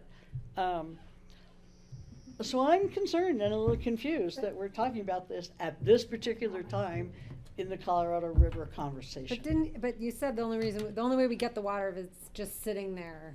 This water's in a pool. You know, like people own more water than they're using, and they're storing that water they're not using in Rudai. Rick, can you speak to where this water flows to? Sure. It flows to what we refer to as the 15-mile reach on the Colorado River, which is a biologically important stretch of river with 4 endangered species of fish. So when water comes out of Rudai, and I know this is a difficult presentation to hear after Brendan and Zane were here, but again, I think sometimes just forget about fishing and think about 2 of the reasons that people come to this valley and love this valley, whether you were born and raised here or you just got here last week, is mountains and rivers. So let's think about the health of the river above and beyond the angling potential of it. So the water is there. There's more water than the river district can necessarily use, and at a time when I think climate change and drought are persistent, and even though I dropped a little highlight of we're off the drought monitor, drought is a year-round thing. I think we think about it when we're sweating and the mountains are on fire in the summertime, but it's happening in the wintertime as well too. And so it may seem difficult at this time to be putting water down the river, but it's for first and foremost an environmental benefit, not just in the frying pan, but more water helps every river as it goes down, and particularly the target is a stretch of river that has been identified as biologically important, supported by 4 federally endangered species of fish down there. So it's helping here and it's helping down there. Yeah, I get that, but I'm just concerned that then we have a year where we can't replace that water in Rudai. That it looks great this year, but then we don't have any summer rains, and then we don't have any snow next winter, and we've released this water out of Rudai, and now we can't replace it. It's that kind of thing that I'm concerned about in the long run. I understand. And one of the things we're thinking about is when water is released in the winter, it is a time of the year where it's typically not captured by a bunch of water users in the way it might be in other times of year. So you may actually see some of these flows hitting the state line in a way you might not see at other types of times of the year. So they may actually be contributing to what you guys are hearing about with flows that are actually reaching Pal and Mead and all of that. Yeah, we're talking about honestly a pretty small amount of water. Like, it's an important amount of water, but not, astronomically. But the timing of the flows may actually affect whether or not it's picked up by Keeps other going. users. Yeah, okay, yeah, I see that. And the economic value to the lower river stretches is huge, summer, winter, spring, or fall. As you said, people come for the mountains and the rivers, and I'm sorry to say, they come for rafting, kayaking, and they come for fishing, and that's huge. And people are rafting, kayaking, fishing as often as they can get on that water, regardless of time of year. Steve, please. So going to next year, I would request that we get a report back from you on whatever research you do to, like, measuring. I know you do like capture things to see how many invertebrates you get and what it's looking like for the fish, and whatever data you can come up with to give a report, because I know that if we're going to make this a 5-year program, next year we would need to have to see what your results are. That it's, You bet. And we've been running you're, these studies. you're using it as a research mechanism at the same time. Yep. We've been studying it every year. I have a crew out there twice a week, every week throughout the winter season, when the forecast looks like we're going to have it and whatnot. And I believe we did some macro sampling this fall on the frying pan as well too. So. Okay, Greg has a question, then I'm gonna bring it back to the, are you done, Steve? Well, just one question. I got to observe a yokel out in the Kennecott Glacier last summer. And just to show you what some of the flows of the river, we're talking like 39 CFS, 70 CFS. The Kennecott River was running at 10,000 CFS, and it went up in an hour to 100,000 CFS. Oh, wow. Yikes. Water coming out of the glacier at that rate. It was like astonishing. I can imagine. And You I don't know don't if you wanna be ever weight can efficient. see that phenomenon happen. It just boggles your mind to see it. I can imagine. Okay, Greg? I've been the last Yeah. one. Okay. I would just say that I feel like I'm missing April Long and Rawapa's presence in the room today, and I'm wondering what they would add to this, or regarding allocations of water and all this. I know that's of great interest. I'm not sure what questions to ask, but I feel a little uncomfortable moving forward without knowing what Rawapa's thinking and doing. She's involved with Yeah, this. I'm sure she is. I'm just wondering where she is. Yeah. Yeah. Of course I And can't I'm a answer Rawapa for her. rep, and it's like, I wait a can't minute. answer for her. Yeah. And I appreciate the level of questioning and scrutiny, and that you're not just handing over the keys to the kingdom, but whatever we need to do to sort of reinforce the assurances for you all that we are not stealing this water. Nobody's going to be short later. I'm not doing something behind April's back or anything like that. And really, Yeah, I we're believe just the that. matchmaker in this process, and we put in $10,000 of our own money, and we're shepherding it.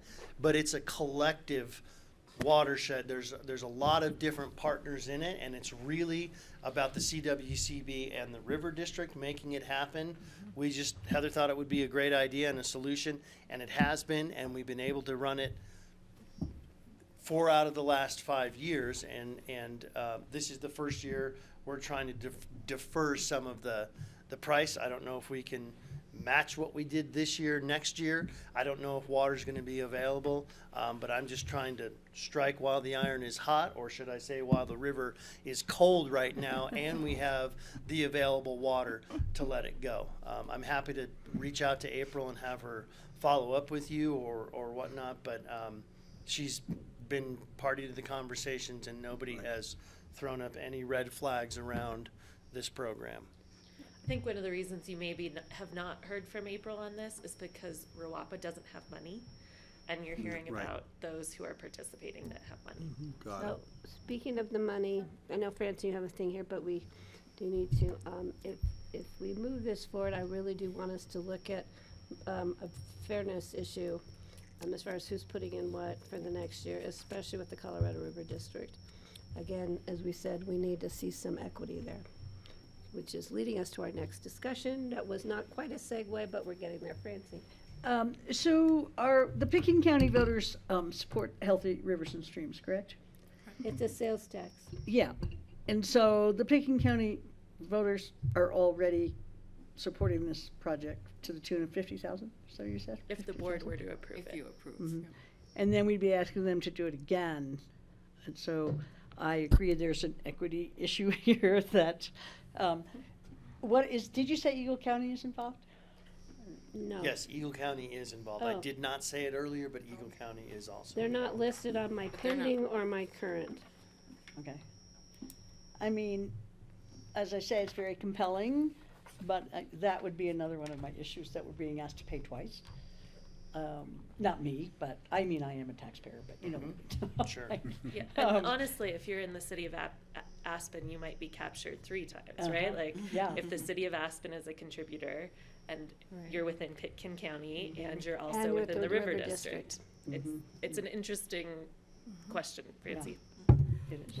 Okay. Okay, Kelly, and then we're gonna, I just want to, I think maybe a little bit of a different way to look at this is like we're buying a minimum stream flow, and the minimum flow is for the prevention of anchor ice formation, and we think about minimum stream flows and how we preserve those, frequently, or how we obtain those frequently, and like we just live in a world where water costs money, and that's what we're buying is this minimum flow for the health of the river. But it's our water. We're paying for it twice. It It's- came from our watershed. yeah, but technically the water comes into Rhode Island. It's like and the River river that way you have District to buy just it back gave it from to ourselves. us, right? Like that's what the ask should be. But those Hey, are River questions District, that this just board give us can- the water. Those are questions know? this board can bring Yeah. to And the we river would, district. I think Yeah. we need to bring that discussion back sooner than later, so we have this discussion vetted before we go back to Healthy Rivers and Streams Board to see if we're gonna allocate any monies for the following year. I myself would like to see this funded, for years to come, because it's not gonna be a 5-year. That river's gonna flow for longer, God willing. So I think that's where we need to go. So is the board comfortable in directing, we can't vote in work session, but in directing staff to uphold the 50,000 for 1 year, but we need this other information about equity and funding for the next year. Yeah. Okay? Well, Thank this you. will come back to you via a formal resolution process too, because It's about- we'll enter into a lease agreement, and so you'll have to go and approve the lease agreement. We look so forward to going through this again. Because actually, but we want So Rick you'll to see come us back with again. some more And interesting it wouldn't be data. bad to have Andy here when we do go through it again. For the resolution reading, do you want him? Well, I mean, why isn't he here? Like, Because we're gonna be looking at that next year. Staff's happy to make that request on the board's behalf. Excellent. You Um, kind of, you know what we're looking for here. We're gonna be looking at that seriously. Give us our because water. This is a perfect opportunity for what they said to come back to us. Because we were told we would be getting that money. Here's the opportunity to give it to us. All right, thank you. Thank Thank you. you. Thank you so much, it was great. That wasn't so So, hard, staff, was it? we are behind, but I'm gonna Piece of keep us cake. going since we have presenters in the room. So, that was just so interesting. Oh my, it was Yeah, thanks. amazing. Yeah, I Thank learned you a all for lot. coming. Thanks, Heather. Thanks for Thanks, getting Rick. me out of But the it's, office Lisa, today. I just wanna talk to you guys soon. Let's get together and talk. Okay, Next So- victim. we are moving to equity, Oh, no. Hurry, hurry, hurry. but we're not talking Read water my in this horoscope one. again? No. Mine said stay home. You're gonna bring one on? Well, yeah. I need Oh, snacks. EDI. Okay, hi, Ashley. Hi, let me Here's just share my my screen niece's and then I can pay attention. That's not the River, right one. that's her road to her house. I hope she's not there. They're on the It's range. there now. Yeah, in California, as we're speaking water, I just got a picture of my Got niece's plenty of water road. there. Oh my God, I was just showing This Steve is pictures. my niece's road Oh, God, to her house. it's just amazing. Yeah, you should see the Thanks, pictures Lisa. on the New York Times today. And my nephew is Unbelievable. sheltered in place because they can't get in and they can't get out. Oh, my gosh. All right. Hi. Hi, I'm Ashley Pearl. I'm here to talk about something different than I normally talk about, the Community Resilience Manager. But today I'm here to kick off our, A little louder. yep, It's not Does that. it? You just have to talk project more. project my voice. Hi, I'm Ashley Pearl. I'm Thank the you. Community And Resilience she is our Manager. soft-spoken Ashley Pearl. I'm here to kick off our EDI equity, diversity, and inclusion process with the county. So what we're going to do today in our short amount of time, I'm going to give you the briefest history and background of how we got here. I'm going to introduce the county staff members who have helped us get here, and then I'm going to introduce our consulting team. Really excited. And then they're going to review the scope. I do want to give you a heads up. We have a short amount of time here today. We wanted to get on your agenda while we could, but I recognize this is a very meaty topic that you all probably want to dive into. You have a lot of questions. Our whole goal today is just to let you know what to expect. And then what we really will end with a slide that has an email and contact information for Lamont from MGT, our consulting firm. And we want you to send all your questions, all your ponderings, your thoughts, your comments to him and his team so that we can kind of craft very specific responsive messaging and workshops and engagements with the board. So I just want to name that we will probably leave here and you will have a lot of questions and feel like, wow, I wanted to know a lot more. We recognize that. We just wanted to grab a spot on your agenda while we could, and there's going to be a lot more to come, very specific engagement with the board. And so I just wanted to name that so that you don't, I'll leave here and you go, well, that wasn't what we expected. This is, we just wanted to be here today, do a quick hit, and then we are scheduling lots of deeper dives for the board. And the consultant firm we chose has a ton of resources specifically geared towards elected officials. So I am confident all your questions and ponderings will be answered. So is Lamont prepared for this 5-member Board of Commissioners? That is the question. We shall see. So, all right, let's roll. Yeah, so the Equity, Diversity, and Inclusion, EDI effort came from kind of 3 different things. One is the listening sessions that we conducted about a year ago with all staff members in Pickens County. One of the biggest things we heard from those sessions was that employees wanted the county to more intentionally and more detailed, in a better way, focus on bringing more equity, more diversity, and more inclusionary principles to the way we do work. They talked about it with how employees have access to things, but also how we deliver services to the community. So that came through loud and clear in those listening sessions.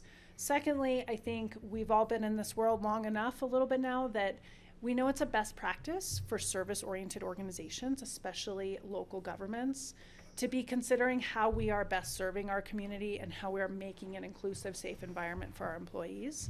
And we just know that that is a best practice of leading local governments. And then lastly, I think we just all want access and availability of resources and services for everybody, including the community we serve and the employees that do all the great work for us. So with that in mind, at your retreat about 6 months ago this summer, the board gave staff direction to go out, post an RFP, and find a consultant to help us wrap our heads around this work. So with your direction, that's what we did.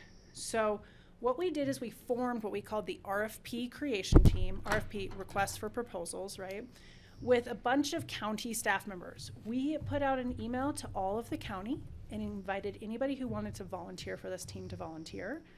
We were looking for individuals who have both lived experience, so lived experience with identities, diversity, having experienced inequities or equities, really what we identify as lived experience, and then learned experience. So having formal schooling, formal training or certificates in implementing or successfully kind of moving forward equity concepts. So our team, who I'll introduce in a second, has representation from across many different departments and different layers of the organization.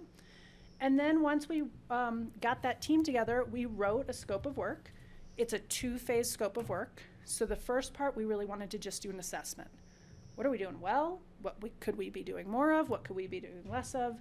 How do we compare to our peers? How are we doing? An assessment. Then we're going to pause. We're going to check in. And then the second phase is implementation. Okay, what do we do with this information? Where could we take action? Where are we comfortable taking action? What are our priorities? How does this align with everything else in our work plan? We will get there. That's a number of months off. So we put out this 2-phased approach. We had 12 RFP responses. We reviewed all of them. We interviewed, and we selected MGT Consulting. They'll tell you a little bit more about their team. We thought that they were the most responsive And what I'm really excited about is working with Lamont and his team provides us a really deep bench of experience. So we have access to a lot of experts in this field, as well as a huge library of resources. So pretty much any question you have, Lamont and his team have a lot of experience, can go out, find a bunch of different answers for your question. And then when it comes time to go out on our own, which it will at some point, Lamont and MGT are really well set up to help us make that transition and go out into the big equity world on our own with lots of resources from their library. So that was one of the key things that we liked about the team when we selected them. So with that in mind, I just want to introduce our county team, and then I'll hand it over to Lamont. So from the county manager's office, myself and Phyllis are leading this effort. And then we're joined with an amazing crew of other county employees. So Jordana from Public Health, Nicole from Community Development, DJ represents Road and Bridge, Rosa is in the Community Relations Department and is sitting right next to me, Sierra is from the library, and Melissa's from Human Resources. I see Jordana and Sierra have their cameras on, say hello. I know Melissa and Nicole are in the room, and other folks couldn't make it today, but we've all been in meetings almost every week to try and keep moving this forward. And this whole team will be managing the contract with MGT, so you have a really wide array of perspectives from across the organization. So it's not just Phyllis and I going, well, here's what we think from the manager's office. So I really like that we have this pretty wide array of perspectives. So thank you in advance, team, for all the work ahead of us. It's been really good. So I have two real quick questions here. Well, maybe not real quick. And I'm going to give them both to you right now. You can answer them at any point in time, or you can tell me you'll get back to me. Number one, do we have any synopsis or anything about the listening sessions so the board can see? I don't know if it's ever been presented to us in a written format where these are the bullet, but this is the consolidation of what we heard, so the board can see what our staff is saying. I would like to see that. The other thing is, and again, forgive me if you've already explained this to the board multiple times, what is the definition of equity, diversity, and inclusion? I'm getting asked that a lot by people. And you are asking the right question. I'm not answering that one. That's why we hired the experts. Lamont is going to provide a definition for you, Okay, and then that's a lot of the work we're going to do. Okay. What does it mean for us in Pickens County? And then I'd love to hear what you heard from staff. And then Melissa can answer the question at a later time about communicating listening session feedback. Thank you.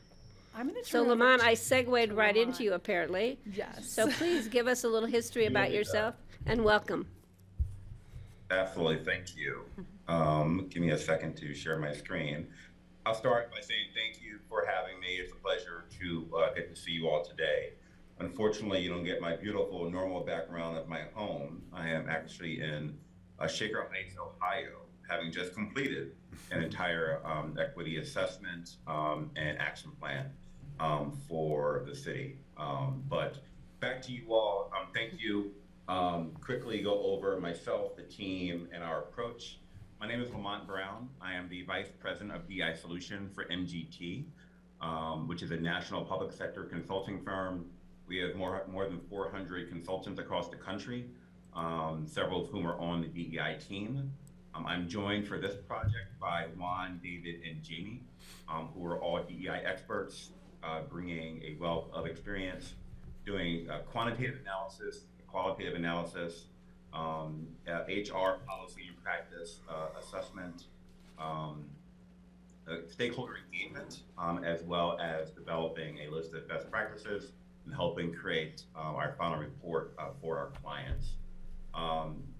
David, Juan, and Jamie don't live in Colorado. I do. I'm a Denver resident and formerly, I guess, still an alum of the University of Colorado, where I got my MBA just a few years ago. I mentioned MGT is a national firm. We have many different practices. DEI is one of them.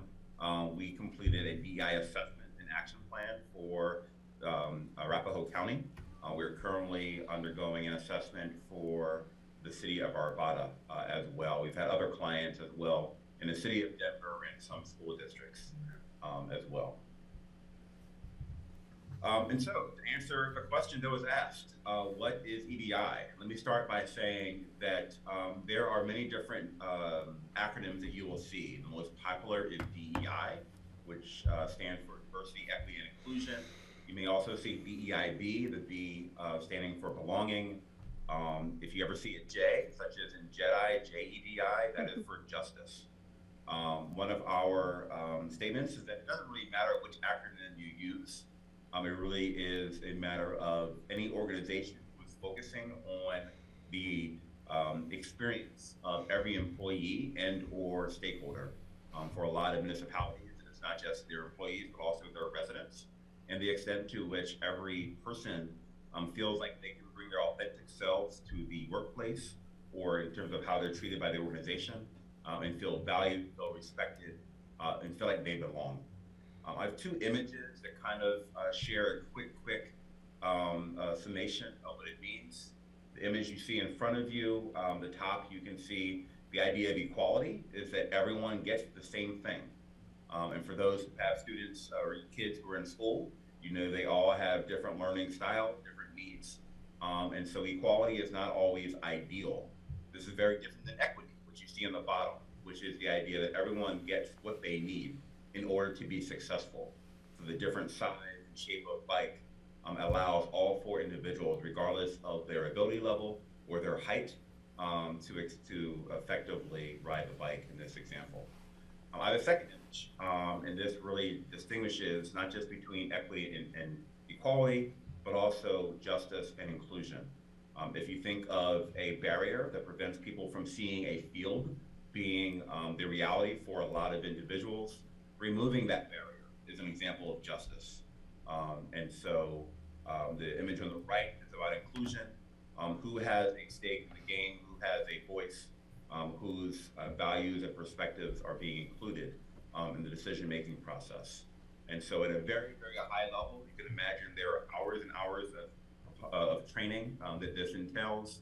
I personally have a certification in DEI work, and have spent many years as an educator in public school district in Colorado, but also in Pennsylvania and Delaware, focusing on this exact work. And I think I'll be in front of you sometime in February to provide more context, not just to these terms, but also what EDI means for Pitkin County and for each of us as individuals. A quick overview of the project.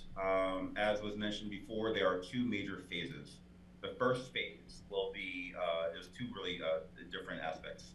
The first aspect is both client engagement and best practices analysis. My team has bi-weekly meetings scheduled with the Pitkin County project team, reviewing and updating the progress of the work throughout the life of the project. In addition, we conduct our own up-to-date best practice research of what is best practice in the national landscape, but also what peers are doing. And we will provide that into a chapter of our final report. The biggest aspect of our work is the assessment. This consists of a staff survey where every single staff member will have an opportunity to provide their perspective through open-ended and multiple choice questions, as well as focus groups.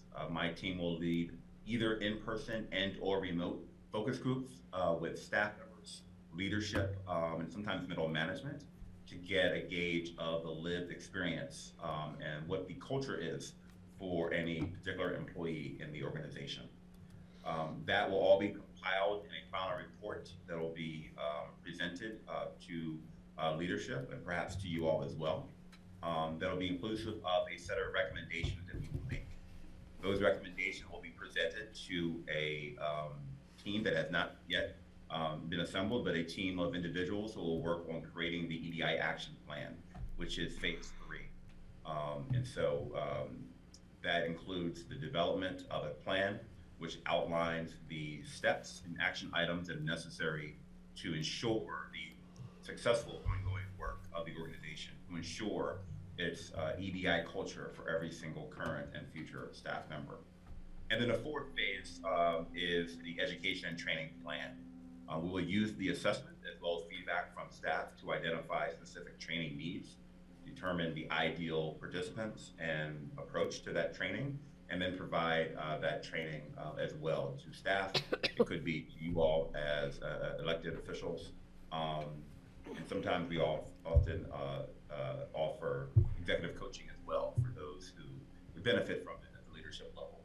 In addition, we'll publish a decision point guide as well as a playbook.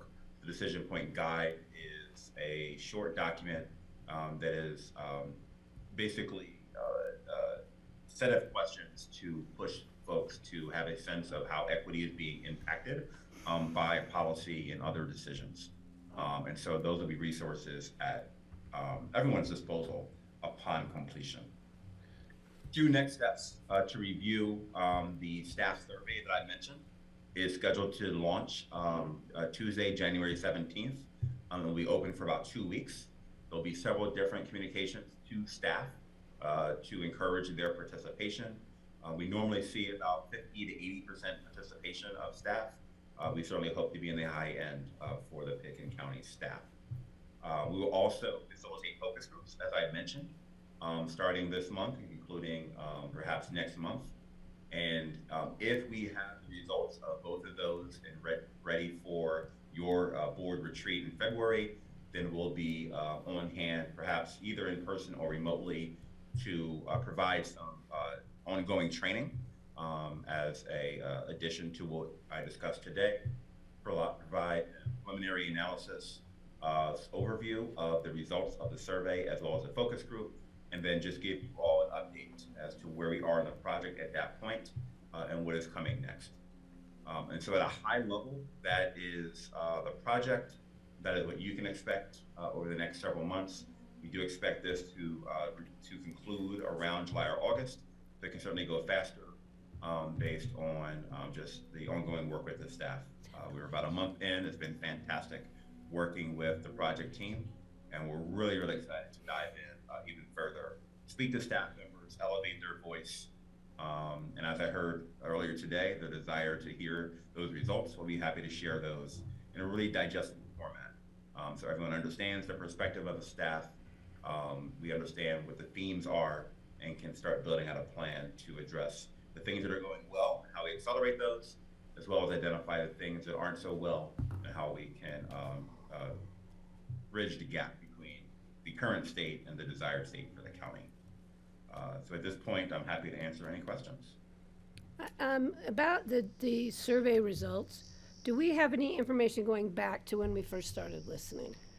We won't have compared, we obviously didn't do the same survey as we're going to do, but through working closely with Melissa and the HR team, we feel like we have culture surveys that we've been conducting for a number of years, as well as some of the listening survey results that we will be able to set some baseline. I'm gathering that you're thinking about how do we measure Yeah, I think it's over important time. for staff to know that the BOCC is listening. Yeah. Because we weren't sitting in those listening sessions. And I think as we move forward, I think that's key to trust and key to the fact we are paying attention. And I think we need to know what's been said and what's been heard. Yeah. I did want to just bring up one thing, since I'm not sure if John Peacock had the chance to talk about the retreat. I know that might have been new to you all. We're actually going to talk about it this afternoon. Okay, great. We are just working with John and your retreat agenda to hopefully find some time on that to engage with Lamont and his team.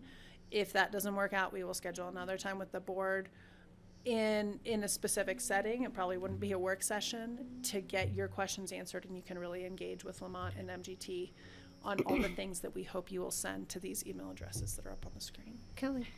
Thanks. Hi, Lamont. Nice to meet you. Thank you for working with us. Absolutely. Yeah, I'm excited about this. And I guess I'm wondering, maybe we'll dive more into this when we have more quality time together. But, you know, the assessment plan makes sense to me. But how, like, what is the quality of, like, what we're diving into? Like, what are some of the questions that is going to be asked of staff? And, like, how do we know we're doing it right? What does success look like? You know, again, maybe this is for a longer conversation, but these are some of the things that I'm thinking about. Fantastic question. So I'll answer that two ways. One, we have created a policy maturity analysis. And so it's a 9-point scale in which the policies and practices that the county shares with us, we will evaluate and assess. That 9-point scale gets converted into a 5-point qualitative rubric. Exemplar, status quo, and then there's nascent or absent, and there's 2 categories in between. So you'll be able to see your exact score. We can give you the average score of all of our past clients, as well as you'll have an example of what ideal is for those policies that we review. The survey, we have a set of questions. We'll certainly share it with the county project team for finalization. Sometimes we add additional questions or change some language to make it really applicable to the organization. But there are questions such as, do you feel like as a staff member, you are valued and you feel like you belong here, regardless of your background? And then there are opportunities for staff to identify their gender and their race, as well as their tenure at the organization. And then we can parse out the data to see if there are gaps. So for example, we've had a past client where a question regarding, are there adequate coaching and training opportunities that can enhance career development? And there's a gap between female perspective and male perspective. Sometimes we see a gap in the awareness of employee challenges from leadership versus staff. Or another question is, do you feel comfortable talking about sensitive issues such as racism or sexism or LGBTQ issues?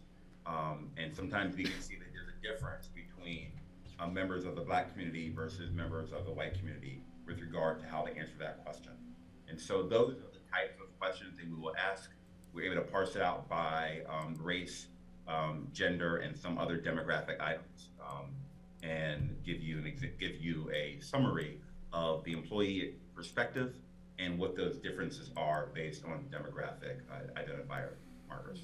Are we going to bring age in? Because I think age is important. People of the older generations think of things much differently than people of the younger when it comes to equity and race and treatment and promotions and all of that. So I think that's key too. But I know we have to be careful if we want to keep things not to be able to identify this person as this color, this age, this level of been here this long. You know, we're not a huge organization. And Lamont, I also just want to let you know that, and I think Ashley may have already told you that Pickett County tends to be a little unusual. We do things a little different than most organizations. We like to promote things that other organizations may not even be thinking about. We take great pride in leading the way and leading by example. And I think that's important, just to understand our organization. Kelly? Absolutely. Yeah, and I don't know if this is helpful. I guess I wonder, I'd be interested if people identify as like multilingual, if there would be a different, some different information that might come from that. 'Cause sometimes I think that there's, we have a pretty multilingual community, but it can serve as a proxy for other things. Like folks don't always identify as Latina, even if they speak Spanish and English equally, so things like that. I wonder if would show us some information. Absolutely. And what we'll do is sit down with the project team, review the questions, as well as the demographic markers that we ask. And it's possible that we can ask additional questions that allow you to have better insight. And so the work of the project team is going to be very important to make sure that is brought to the forefront. Great, thank you. Okay, bringing it back to the board, bringing it back to Ashley. This is our kickoff. We've kicked it off. Congratulations. Good job. All staff members received an email from John Peacock last week that had very similar information as to what was included in your memo for this meeting. So now the board and all county employees have heard the same information. We will start our next big thing is to release that survey to all county staff and encourage staff however they can to access it. So it will be available in many different locations, languages. You can do a QR code and do it on your phone. You can do it at your desk, all those sorts of things. And then we'll work in our office to try and find a good time for the board to do a deeper dive with Lamont. So in the meantime, as you walk away from here, ponderings, questions, please send them to myself or Lamont and Juan, and we will make sure that we customize that next engagement with you all to make sure it's really meaningful and is responsive to where you all are right now. And then we'll go from there, and we'll kind of grow on this. It's a long-term project that hopefully will mesh really well with a lot of the upcoming items we have moving forward on our work plan in the coming years. This is not, a 6-month project and done. This is intended to hopefully impact our culture positively for the foreseeable future and move us in a really positive direction, celebrating what we're doing well and really bringing on some new considerations for other things we might want to do. So the board is going to be an essential leadership in this. We want to make sure as staff that we are supporting you to be in a leadership role if you want to, and that we are supporting you with all the information, all the resources, and the engagements that you need to have to really follow along or lead on this, kind of whatever you all choose. So please don't hesitate to reach out, have offline conversations. Lamont and his team are incredible resources, and we'll be chatting more frequently than not about this topic. So thanks for the time today. Lamont, we look forward to working with you. Your brave soul to be jumping into this with us, and we appreciate that. Very excited too. Happy to do so. Great, We thank know you. we have some growth opportunity here. Yeah. Okay, thank you. Anybody else, or shall we wind it down because we are actually one presenter behind schedule? Thank you. Thank you. So board, All we right, have thank not you, taken a Ashley. break since Thank you to the 1:15. team. Would the board like to take a 10-minute break? And then Brian Pettit, just so you know, we haven't done the airport item yet, so we're a little behind schedule. But do we need to take a break now, guys? 5 minutes or 10? 5 minutes would work for me. Me too. We'll take 5. Grassroots, we're going to take 5. Thank you.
Welcome back again. Today is still February the 10th, 2023, Pickens County Board of County Commissioners work session. And we have an item on our agenda here. We're running a little behind. I apologize. It's the passenger facility charge number 12 application. And Rich, I see you here and I don't see Mr. Bartholomew. So who's on first? Well, I'm surprised you dropped off there, so. Let me see what I can do. I didn't pull up, there's AIS. Hang on, Patty, just a second here. Do you want us to defer and take the city first? Yeah, why don't you do that? Let me get ahold of him, and if not, then I can pull that up. Tell them that he'll be in the queue. So we Sounds are gonna, Pete, we're gonna move forward with the City of Aspen presentation. Okay, Perfect. Diane is presenting. I can start it since we started with the video. You asked me to sit over here, so I'll sit over here. We have you and Brian down, so you're good to go. Let me see if I can get this link to work, and then we're good to go.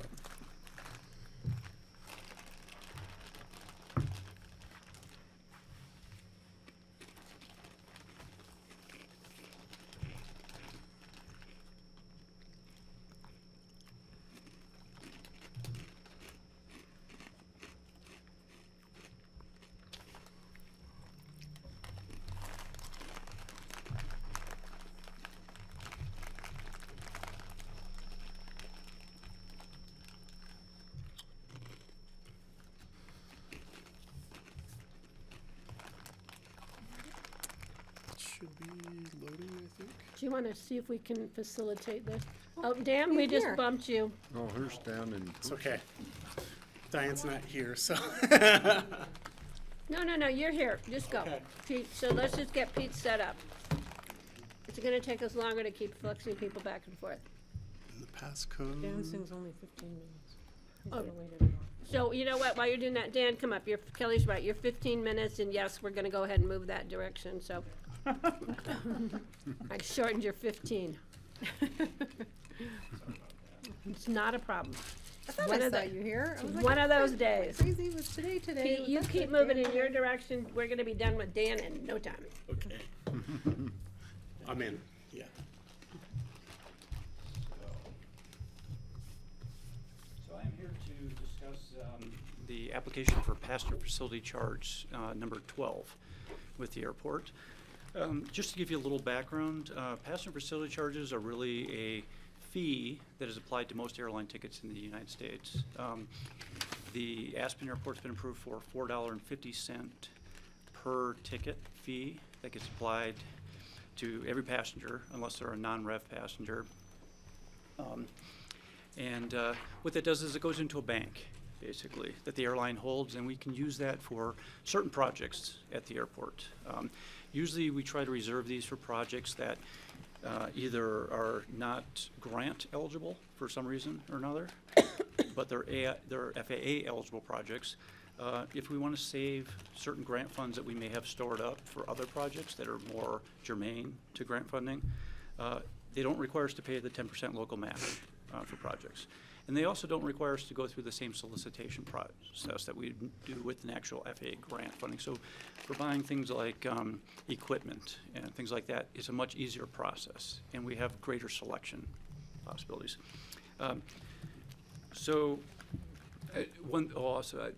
There's Michael Scott with Recondo is on your screen there as well, just in case you have any questions that I cannot answer. So there were several projects that we are using this passenger facility charge funding for. One was 4 mobile passenger boarding bridges, with the expectation that the Embraer 175 aircraft is going to be using the airport sometime in the next 12 to 18 months is what we're expecting. There's still a few hurdles to go through between now and then. The existing ramps that we have at the airport will not fit those aircraft. The aircraft's too tall, basically. So because we are going into the process of building a new terminal, we hope, in the not too distant future, we didn't want to replace all the ramps at this time, because we really don't know what kind of jet bridge / ramp, whatnot, maybe with the new terminal. So we replaced 4 of the existing ramps, our 4 oldest ramps we replaced, at a cost of $290,000 and change. So that'll allow us to be prepared for when the U-175 does eventually come in here. Can those ramps be used with the CRJ 700 Yes, ma'am. and so Yep. it's more versatile? They are adjustable. Great, thank Yep. you. Mhm. So that was the first project.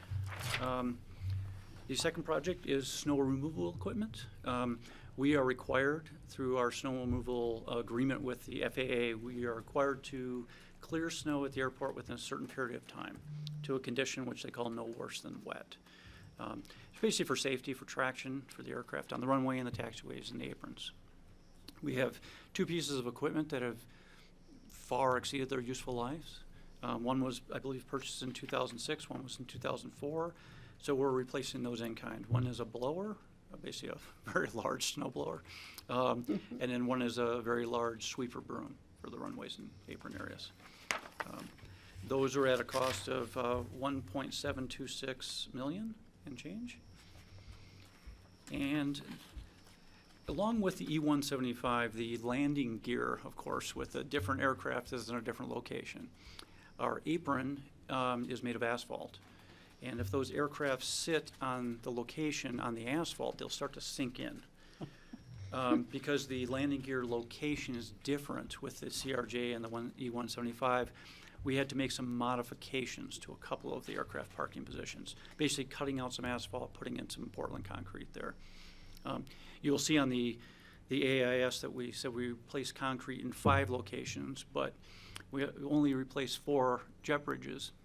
That is because we created one spot, which we call Spot 0, which is only for aircraft overnight parking or disabled aircraft, to get it out of the way. There will be no passenger loading or unloading for that. That would give us 9 gates, and we know we want to stay with 8 or less. So we have 8 gates that you can load and unload, and then there's a Spot 0 that can accommodate both the CRJ and the 175, but it's just for overnighting. Can I ask you a quick Sure, question? Sure, absolutely. Didn't we get 2 new sweeper broomers last year? We did. So we're slowly replacing. When they get to about 10 years-ish old, we end up starting to replace those. So we have, I believe we have 4 brooms, and we just slowly start So replacing this is an them. ongoing It's an replacement. ongoing thing. So we did get 2 new ones this year, and we're getting a new one this year. And we get a new one, yep, coming up. All right, thanks. Sure. And then I believe the final primary project, the cost of the hard stands, which we call them, this concrete areas, and the restriping and everything that goes along with it is about $765,000. And then we also have, when you're going through the terminal and you're deplaning, you're coming from the passenger area into the bag claim area, there's sort of a interesting door system you go through. It's a little intimidating at times. The previous one we had wasn't working properly. We were finding out that there were certain Transportation Security Administration requirements that it was not meeting. It was getting old, it was breaking down, things like that, which required us in turn to have a security guard at that gate or that opening at the full time. The cost of that was about $250,000 a year.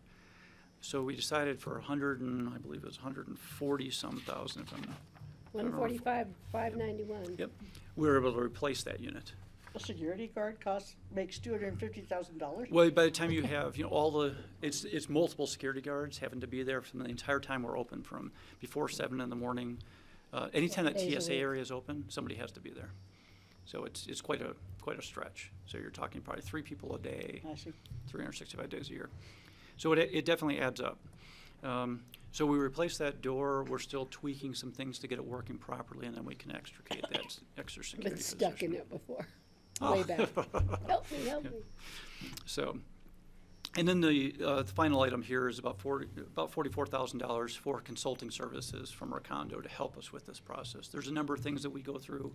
We have to public notice this. We have to consult with the airlines, so they agree to these projects. It's sort of a partnership with them. And then we have to go through the whole FAA process, all environmentals and other things that we have to go through. Yeah, Kelly. 2 questions. I assume snow removal benefits general aviation as well. It does. So do they pay for part of this? You know, in a sense, they don't necessarily pay for the equipment, because the equipment's all coming, in this case, is passenger facility charge. Now, other equipment that we have purchased, such as the equipment we did previously, a lot of that has come through Airport Improvement Program grants or FAA grants. And that kind of handles both general aviation and commercial. Due to this was the procurement process, made it much easier for us to use a PFC-funded project in this case for that. But the operation of those, the staff time, the fuel, the wear and tear, the maintenance, all of that all goes into landing fees. So it is recouped in a sense. Okay, thank you. Yeah, sure. And then, so if we're thinking about a 12 to 18 month, transition to the Ember 175s, are we kicking this off now to save money from the charges to pay for all these things, or do we have to start that now because of the process? It's more the process. We've already done the work, so we're paying ourselves back retroactively using this passenger facility charge. But with the airline industry, we almost have to be somewhat proactive on things, because they will all of a sudden just turn a switch and need to use this other aircraft for one reason or another, or desire to use it, and we need to be ready for it. So when will the charge start to be collected? I believe that as soon as this application is complete, submitted, and approved by the FAA, we can start collecting that charge. And that's a couple months or a couple weeks? Probably about a couple months, several months, yeah. Okay, thank you. Steve?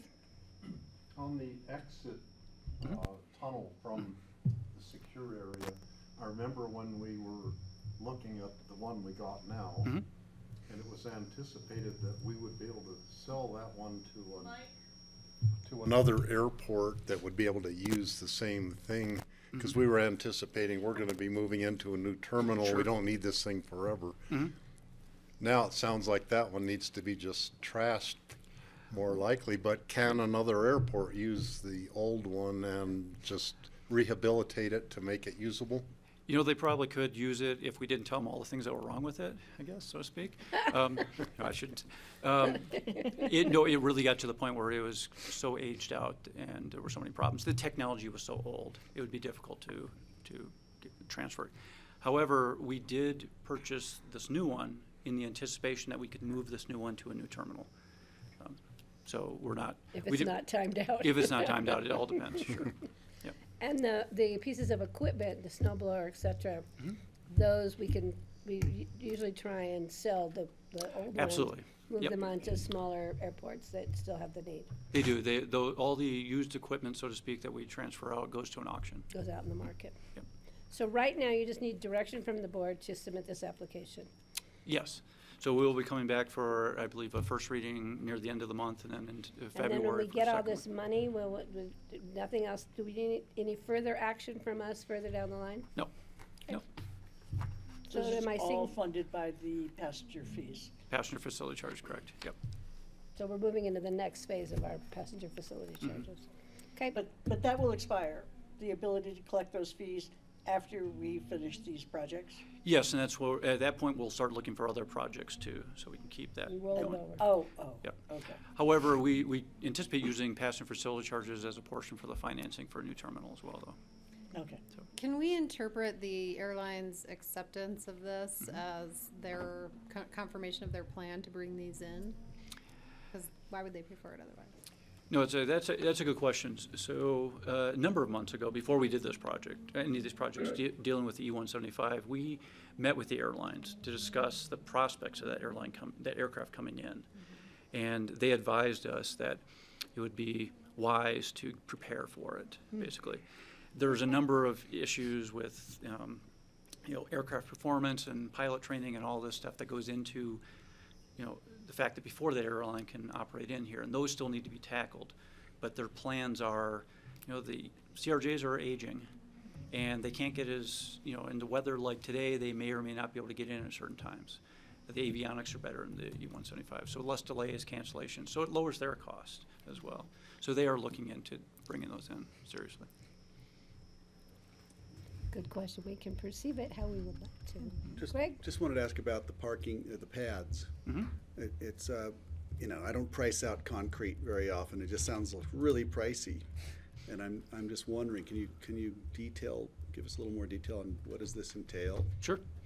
So it is, so the first process is they go through a modeling process to make sure all the aircraft will fit if they make these adjustments.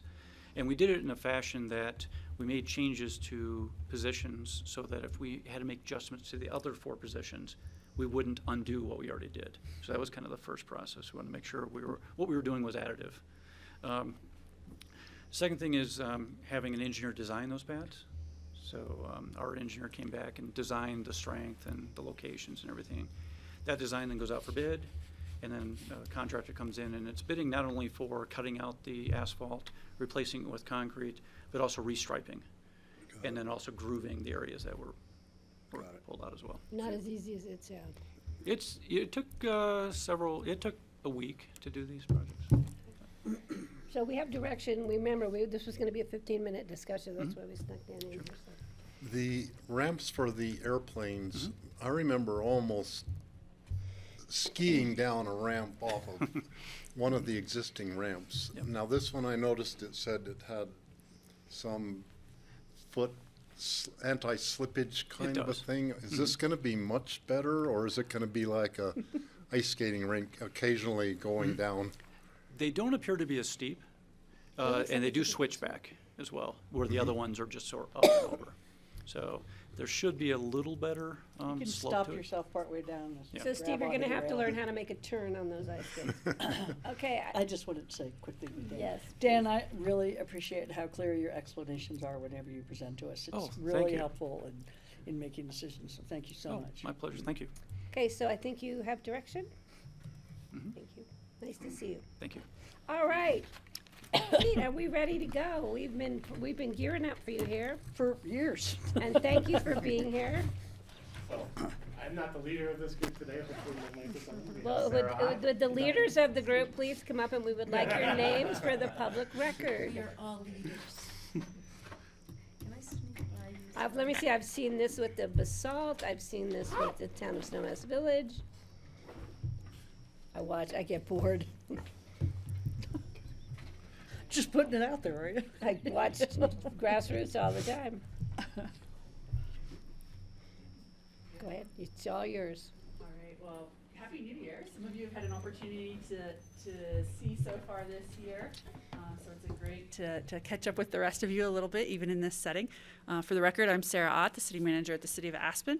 With me today is Diane Foster, assistant city manager, Pete Strucker, I'll take Pete it. Rice, sorry, too many Pete's. Pete Rice, deputy city engineer.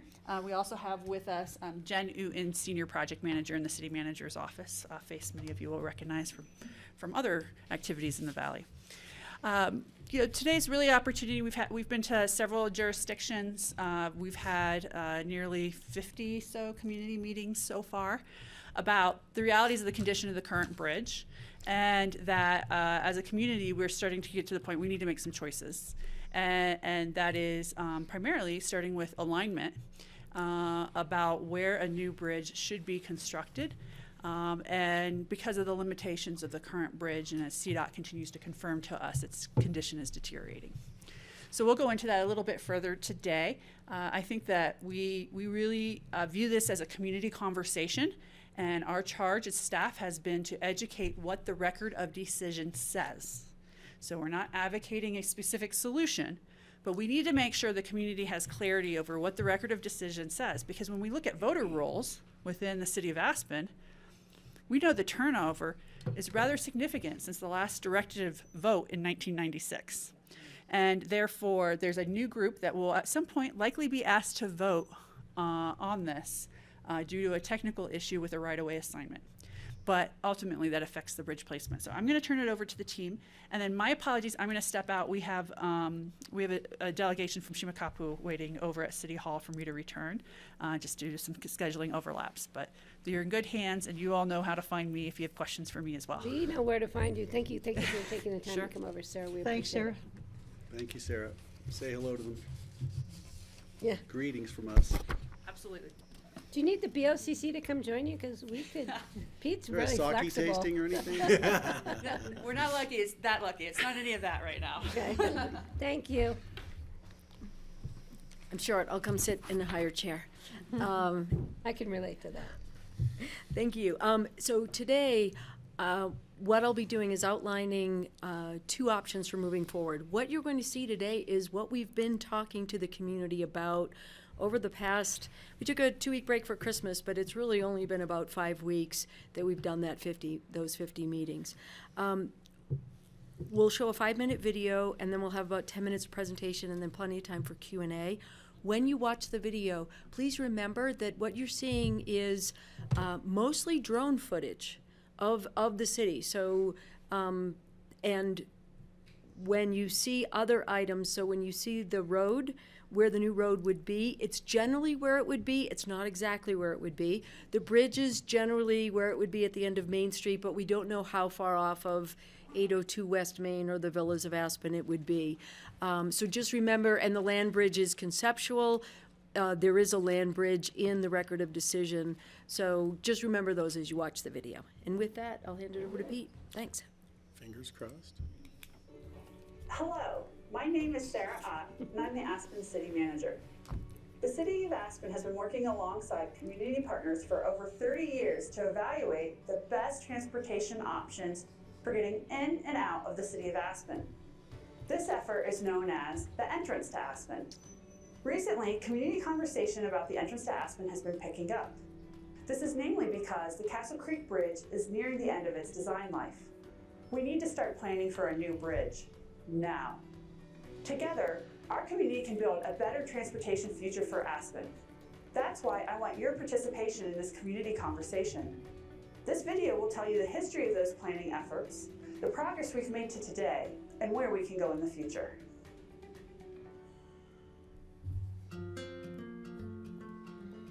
Back in the mid-1990s, Aspen spearheaded a massive, multi-year community engagement process to develop a highway and mass transit system to better access Aspen.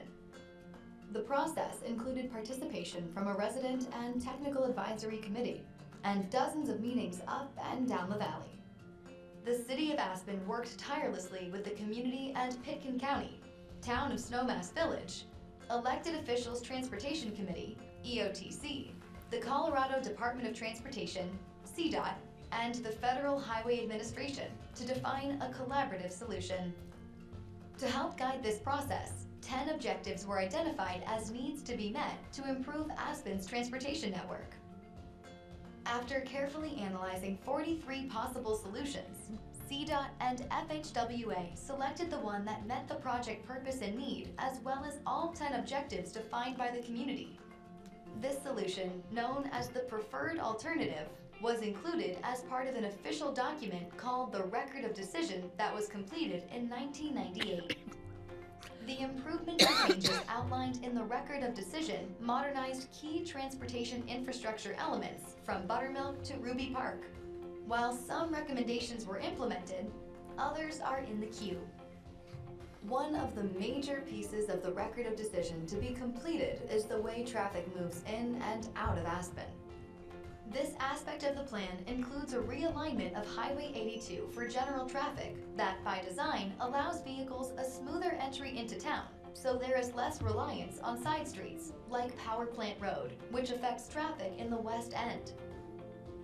The preferred alternative approved by CDOT in the 1990s extends Main Street to the west over a new Castle Creek Bridge to connect to Highway 82, as it exists now at the roundabout. The roadway will consist of 2 general purpose lanes, one in each direction, as well as an exclusive lane for mass transit. This will create a continuous route from the airport all the way into town to better accommodate mass transit systems that provide a car-free option for commuters. The mass transit lane will be designed to accommodate cutting-edge transportation technology like trackless trams, driverless buses, or a light rail. It is worth noting that every phase of this plan meets the highest environmental and air quality regulations to reduce environmental impact, ensuring that Aspen stays clean and beautiful. New connected open space will be created between the roundabout and Cemetery Lane, where the highway used to be, and a new land bridge will connect the roundabout to Main Street and minimize the impact on the surrounding landscapes and ecosystems. creating a new wildlife corridor to keep animals safe. Expanding our transportation network is important. Even more so is a path for exiting Aspen quickly and safely, especially in an emergency. Due to climate change, our community faces a rising danger from forest fires and mudslides. Because of the increase in natural disaster activity, we need to prioritize evacuation routes in Aspen. The current S-curve does not meet this need. The preferred alternative, however, will increase the capacity and improve safety. Right now, we're in a good position to evaluate the next steps for the entrance to Aspen. Our current Castle Creek Bridge is aging. It was built 62 years ago and needs to be replaced soon for everyone's safety. We're going to take this opportunity to create a safer, more sustainable, and resilient transportation ecosystem. Time is of the essence.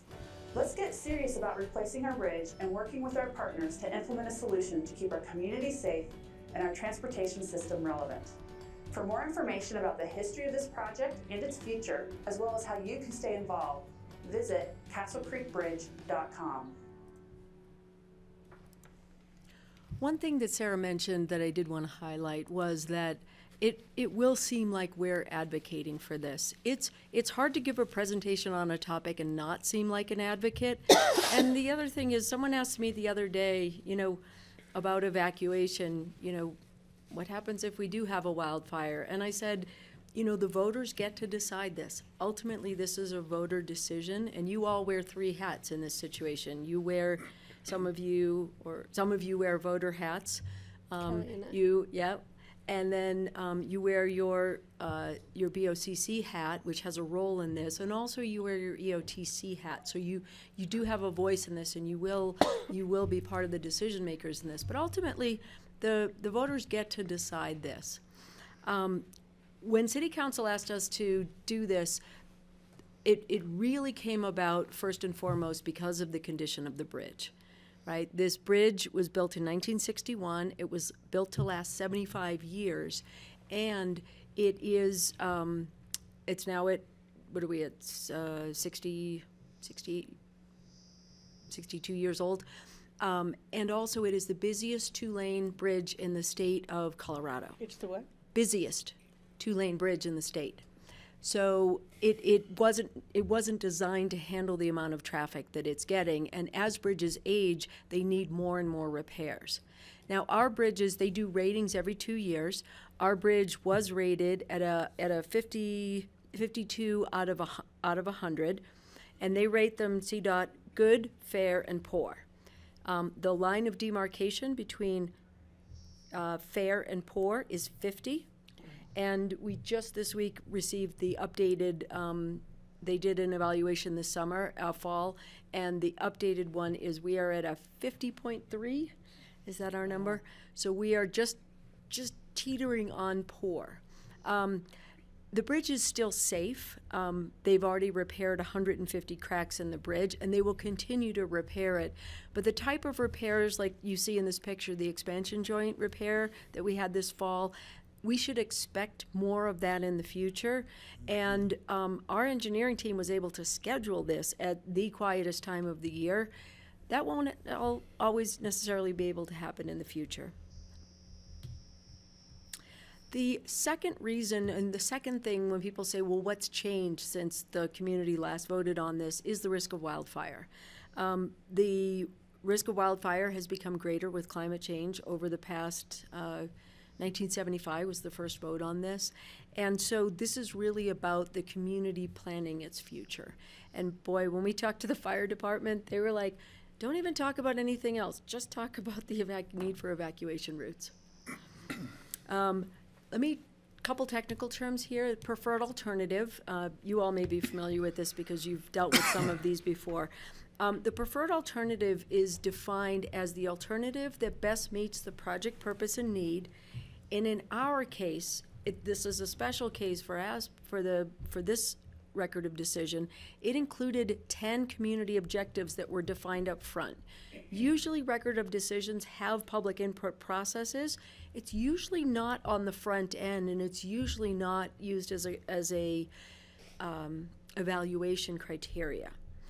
A record of decision, in our case, it's issued by a federal agency. In our case, it was issued by the Federal Highway Administration, and it represents the final approval after the environmental impact statement has been completed. And the environmental impact statement, as you probably know, is required by NEPA, which is the National Environmental Policy Act. It's essentially the record of decision is the way that the federal government tells a state that they can go ahead with a project.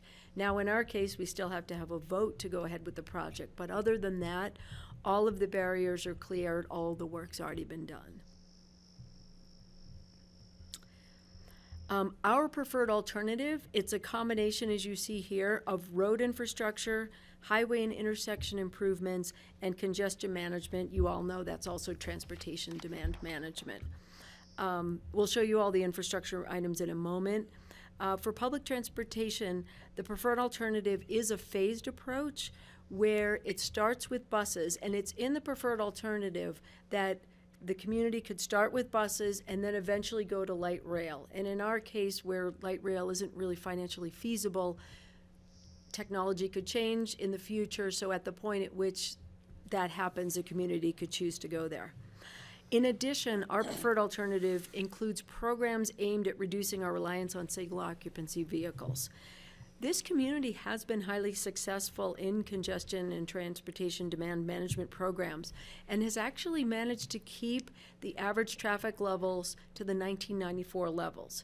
Now, we've all felt those peaks that are higher than 1994, but average traffic has been kept to that. And that's been through things like the Downtowner, WeCycle, dedicated bus lanes, expansion of RAFTA, in-town buses, and carpool programs.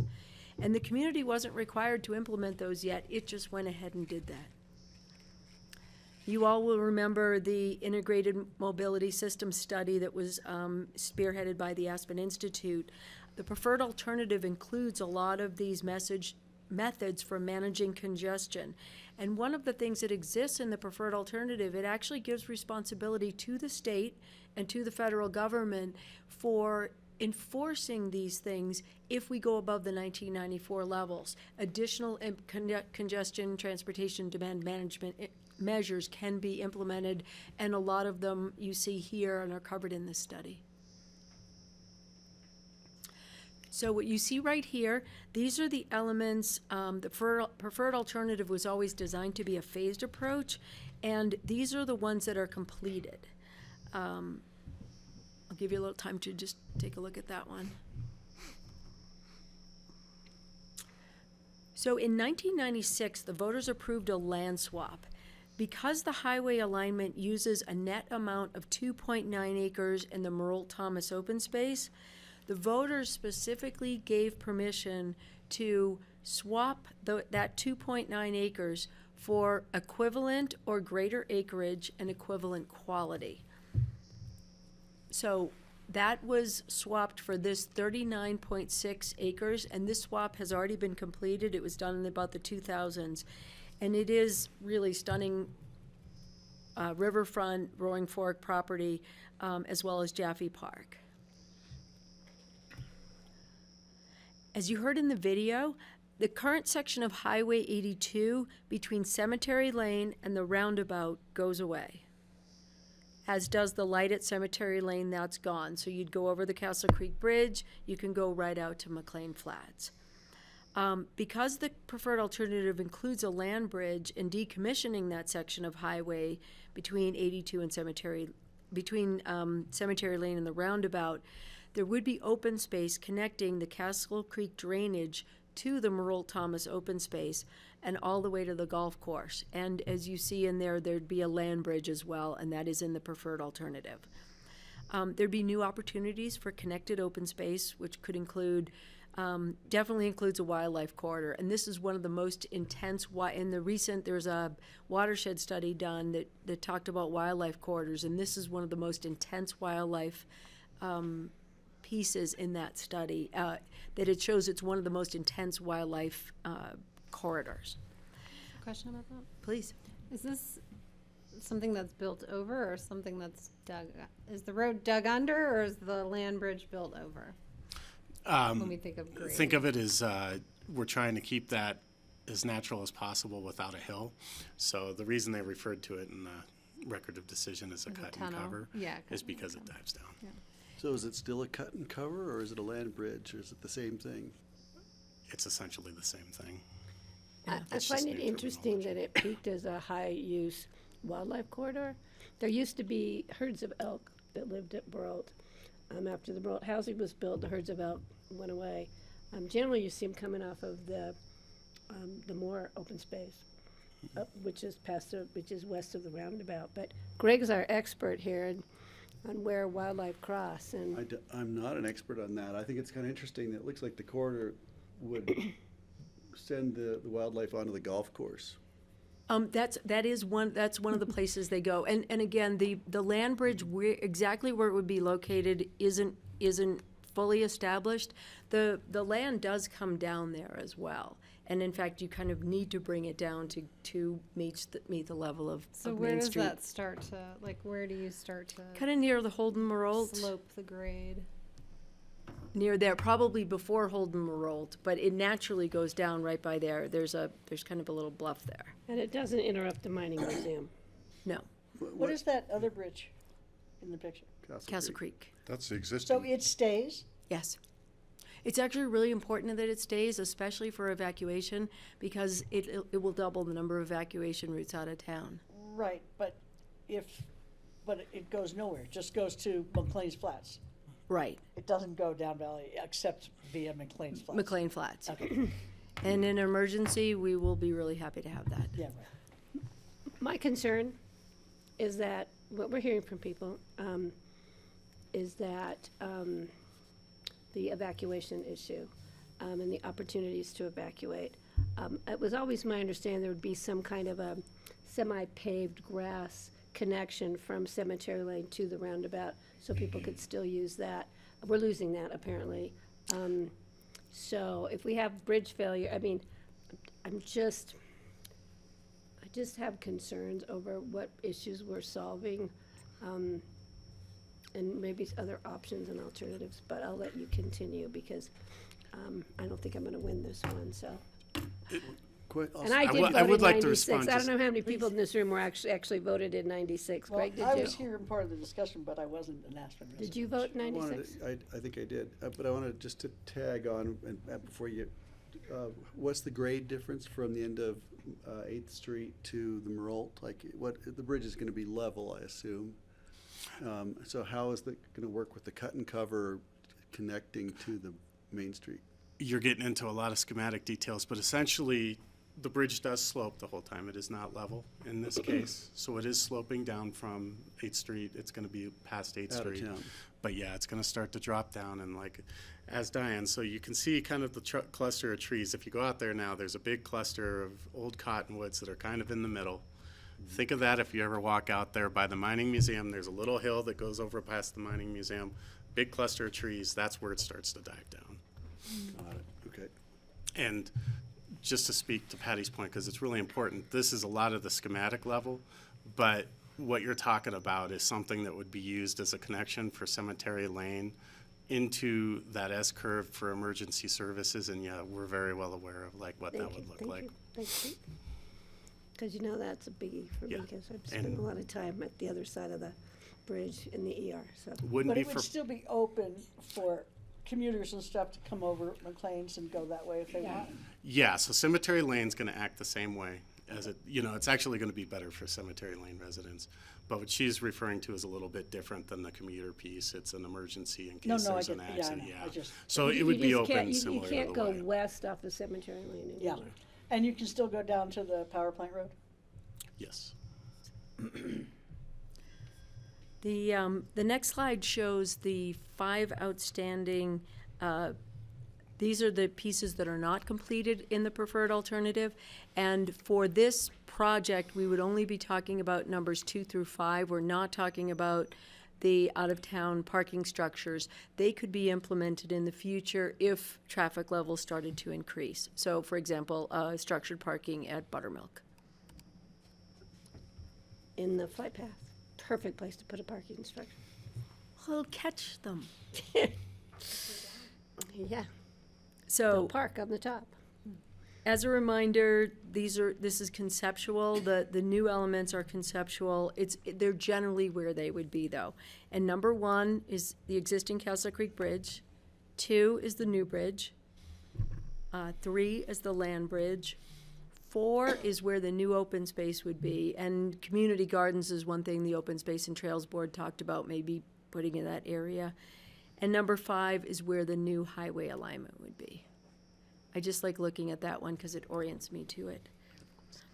The City Council has authorized $2 million for next year to go into preliminary design, enough so that we can answer questions that the communities had in this initial information process. What will be done in that phase is starting to update the numbers. We did want to show you these because these are 2016 numbers, and we can all do our own version of math in our heads. Most of us just double it and of what it would cost. And it's a good representation of why right now light rail isn't feasible, although we are designing for things like trackless trams or other new technologies that could be implemented in the future. So there are advantages. It is a transit-focused solution. And what that means is it does make traveling by transit in and out of Aspen faster. And you all know when transit is faster, more people ride it. When you reduce friction in a transit system, more people will get on it. We were talking the other day about how many people ride the bus, and it's basically about 100,000, 90 to 100,000 people are taking the bus now every year. And if you think about what that means from a car trip perspective, it is significant. That's different from numbers you have? I was just looking at Francie and Greg. I thought it was more. It's 1 million rides per year. You might be talking about people. I'm pretty sure it's 1.2 million rides per year, right? Through the whole network, though. Yeah, that's the whole network. That wouldn't be just commuters to Aspen. So if you're talking just commuters to Aspen. I think that was the number we were talking. But it's probably higher than that. But still, it's a big number. Yeah, it's people. Takes a lot of cars off the road. It takes a lot. We are already taking a lot of cars off the road. And today, by the way, from Park and Ride in Carbondale to Ruby Park, 45 minutes. It was incredible. She's not home yet. That's awesome, right? I usually go El Jabal, and it's about 40 minutes, and it's very consistent. Yeah, and I it's love pretty riding amazing. by the line of traffic. Yeah, it's awesome. There will still be just one lane for cars and trucks to come in one lane in each direction, so that will be the same. It does improve, though, the flow of traffic into town, and there will be there'll be a period of time where it will likely be less traffic. We're just not promising that because you all know when you build something new, and if it's faster to drive in a car, it may induce a little bit of people bringing a few more people bringing their cars in. So there'll be a signal, really, it's at 7th and Main. Yes. And that signal will allow for the people coming off Cemetery Lane to make left turns or right turns. Correct. That would be something I'm sure we'll hear about.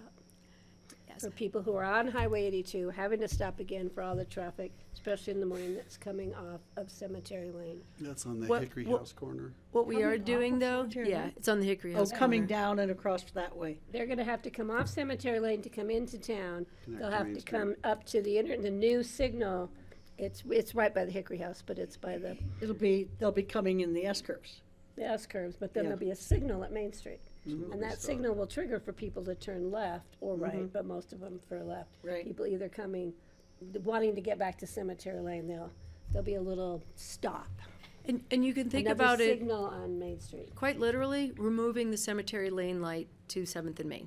Yeah. So it will- Technically it is, but you're still gonna have people who are on Main Street going out, and then they get stopped again, and then they're gonna hit a light at Truscott, a light at Owl Creek, a light at Harmony Road, a light at the Lumberyard, a light at the ABC, and maybe a light at Public Works.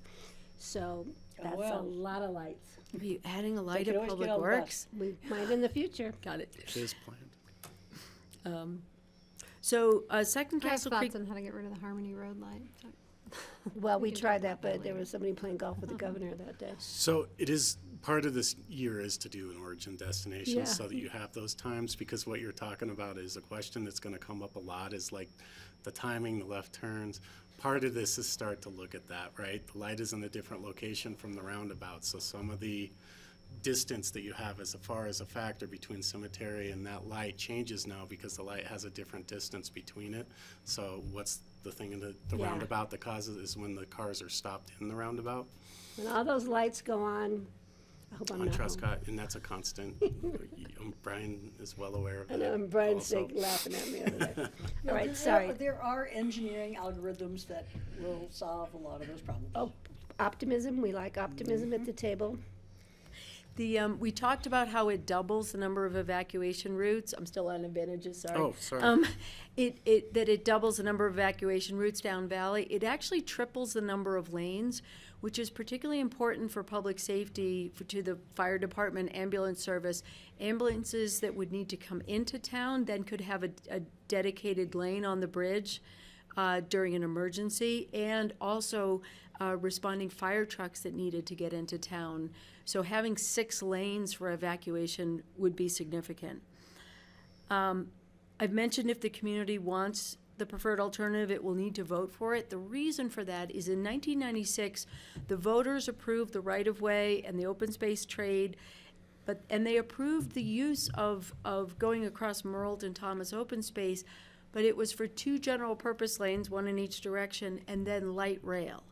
So to use buses, we need to go back to the voters, and that would likely be the question.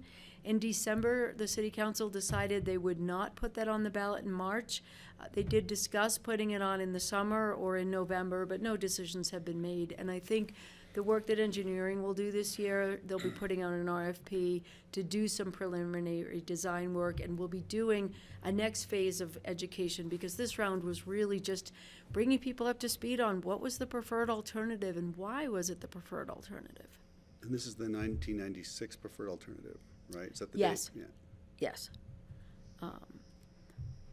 So it's not a silver bullet. Because it is a transit-based solution, it doesn't solve all of our challenges. And there is not any solution that solves all of our challenges that will just fix traffic. There isn't, right now, there's not a solution. None of the 43 alternatives would have done that. The flow of traffic is improved, but travel times for cars and trucks we expect to be similar as they are today. To drive down Valley from Cemetery Lane, you'll need to come in over the Castle Creek Bridge if you want to go on 82, and then come in through the S-curves and then take a right at the light and go over the bridge. So it is longer if you want to use 82. And Which you have to do to go to the hospital or the schools. Yeah. yes. The preferred alternative, as I mentioned, was part of the record of decision, and it was approved, as Greg just pointed out, over 2 decades ago. And some people have suggested we should revisit those plans because the community's changed since then. However, revisiting that decision does not actually change the need for a new bridge or the concern over wildfire.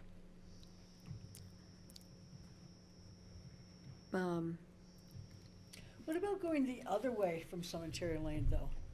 Instead of going into town, what about going out and then accessing 82 further west?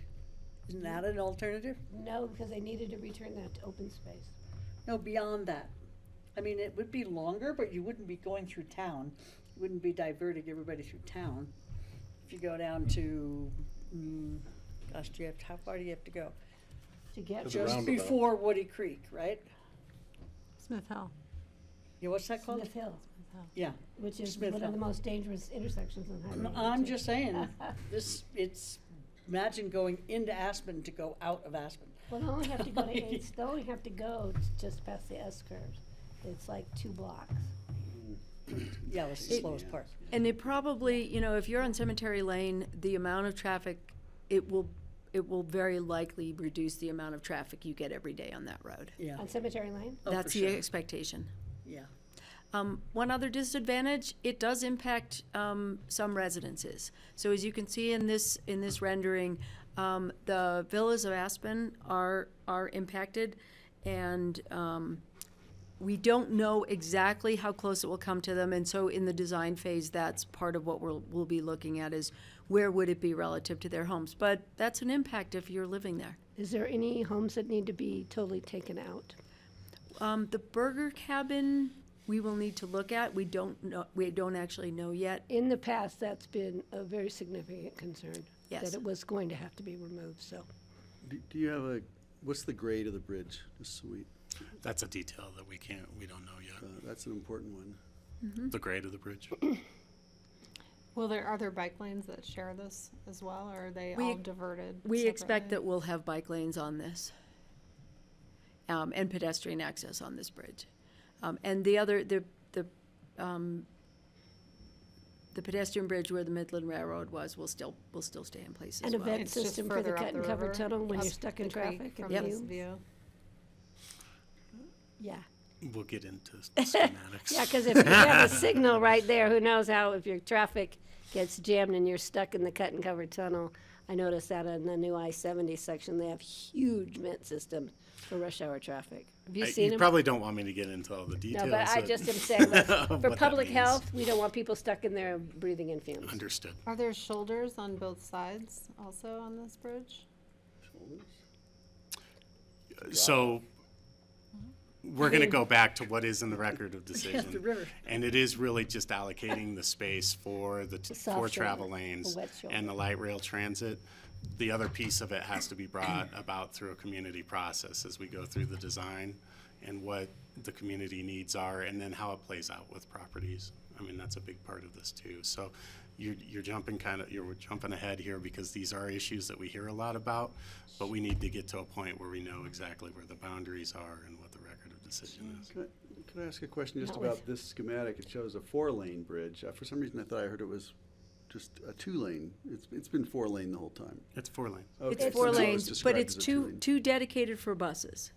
No, well, And- yeah, and only that's two the for proposed cars and change. trucks. Right now, it's light rail and 2 general traffic lanes. Okay, there's a Across bus lane both Merle and directions. Thomas open space. Right, yeah. The bridge could be built, and if you could get the road and not go through Merleton Thomas, it could be built today under the record of decision, or you But know, the the bus lane community would have could to- choose to move forward. Yeah, the bus would have to go in and back out and then back out, yeah. Steve and Francie, and then, I've been making a list, I've been holding my comments I've till got the end of the presentation. Couple more slides. And I do want to go through my whole list, so well, and then we. I don't want to be cut off even though we're almost at the end of I it. can go We fast. gotta have other items, and Francie and I just got called to a meeting that's kind of imperative, so. So why don't you finish and then we'll. I'll go back- super quick. 2 choices in front of us. One would be repair the existing bridge and just continue to operate as we have, or we could build the new bridge. The first option is the status quo. It is what the community has chosen for the past 50 years.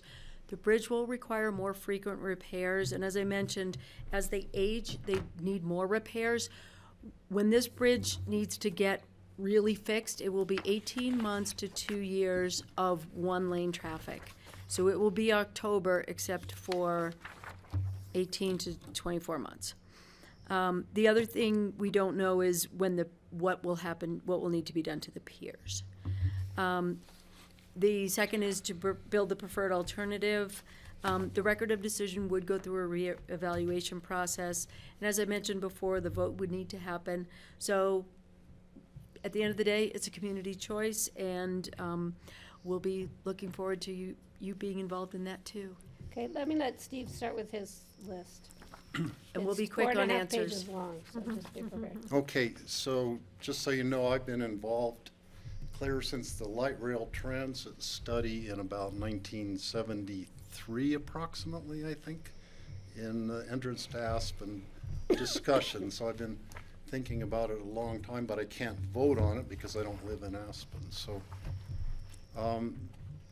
one thing I like on your schematic, the tunnel coming across the Merle, to me looks like the wildlife bridge concept that we've been advocating for. That's exactly what it looks like, and I think if it's couched as a wildlife bridge more than a tunnel kind of thing, you know, that might go over better, and I really like that concept now that I see the pictures of it. At first, I thought a tunnel into Aspen would be a nightmare. What an awful way to arrive in Aspen.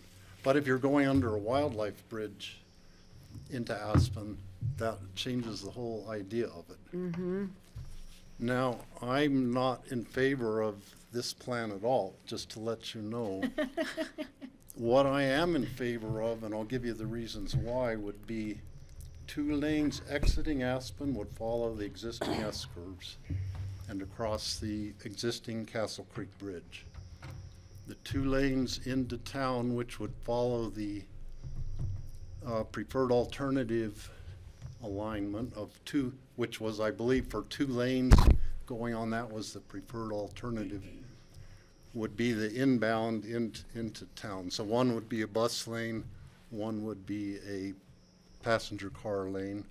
I think the preferred alternative had both bus lanes actually going on the new alignment into town, one inbound, one outbound, but so it's a modification off of that, but it's really similar to the existing preferred alternative. I think it was called the split shot.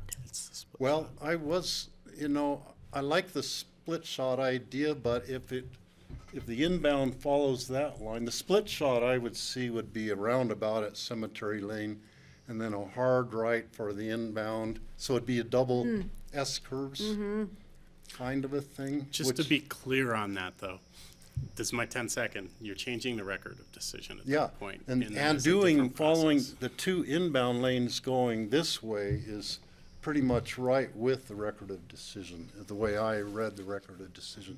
So reasons why I think my plan would have benefits over what you've proposed. The existing Castle Creek Bridge needs to be kept anyway, and if it is no longer the state highway, then it's the city of Aspen responsibility to repair it and eventually rebuild it. If it's kept as a CDOT bridge, then it's CDOT has the primary responsibility for the funding and the replacement cost. Not entirely, because the city would undoubtedly put a lot into that. And you're right, they would have to repair it. They would have to bring it up to a standard before they would hand it over, before the city would accept it. So it would have to have a major renovation. Let me go through my list. Please, and then please. Do you have questions here, Steve? The old one-way bridge with the outbound traffic on it would last way longer before it needed to be replaced, because there'd only be half the traffic on it.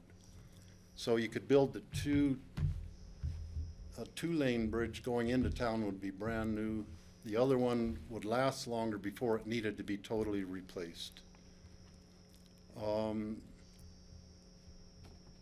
It would retain actually, a lot of people like the S-curves concept because it's just what Aspen is, and it's a traffic calming kind of a thing.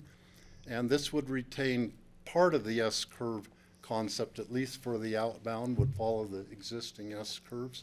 I think a lot of people would actually like that. Cemetery Lane, I see that would be down, coming out of Cemetery Lane. They can't turn left to go into town. They would then be on the outbound. They'd have to go to the roundabout and then back into town on the 2 new lanes, which I think would be smoother. They wouldn't have to go through a stoplight to go into town and then get to Main Street and wait for a stoplight to turn on to Main Street. So that, I think, would be a better flow for the Cemetery Lane traffic. The villas would not be as impacted as much because it would only be a 2-lane instead of a 4-lane going into Main Street. The villas would be impacted on being an island between the inbound and the outbound would surround the villas area, but right where the 4 lanes go there would be much less impacted by only having 2 lanes. The one thing that would be, I guess, a disadvantage of my plan, you wouldn't have the additional open space where the existing highway goes would still be there for 2 lanes outbound. But perhaps another wildlife bridge could be put over that to lessen the impact of that and make it a wildlife overpass, as well as for hikers, walkers, cross-country skiers, bicyclers could go over both the inbound and the outbound. So I think that would lessen the impact. So for those reasons, I would advocate for 2 separate bridges, both owned by CDOT. And it would have all the same advantages you have pointed out in terms of, fire, emergency egress out of Aspen. Right.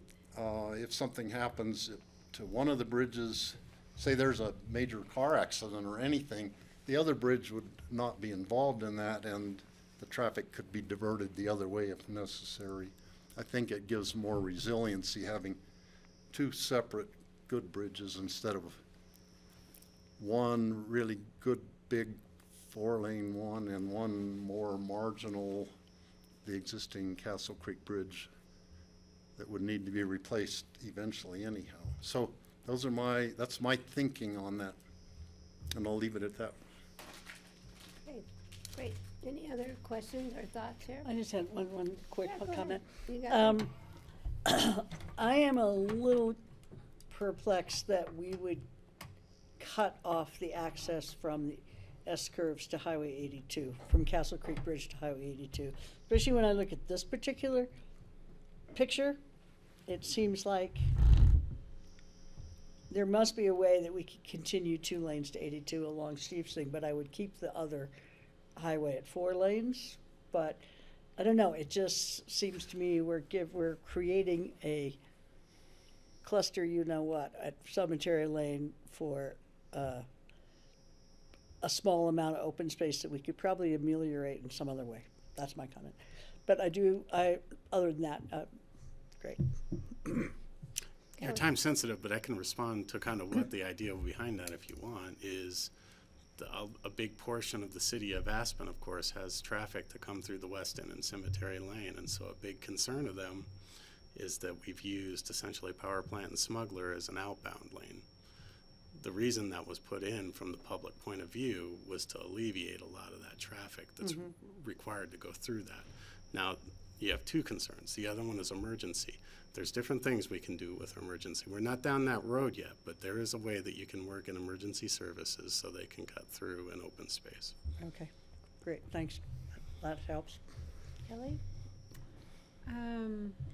2 questions. Have you guys compiled or listed in easy read format all the other alternatives that were considered and why they were rejected? We do, and we have that on the website. Okay, I'll go look at that. That's Castle Creek Bridge? CastleCreekBridge.com.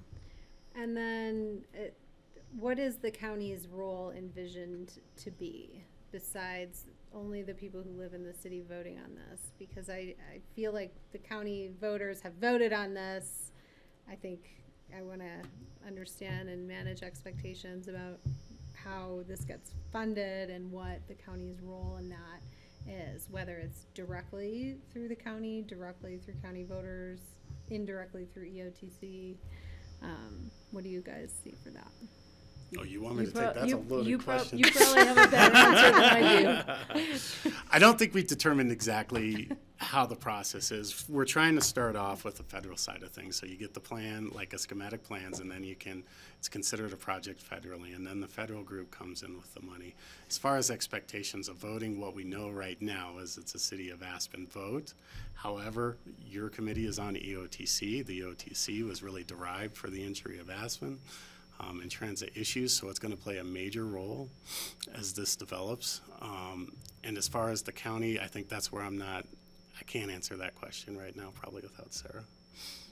We've been asked many times in the past to allow Pickett County voters to vote on the entrance to Aspen. And for many reasons, that has never happened. And I don't know if that'll happen in the future, but it's probably something that will come up.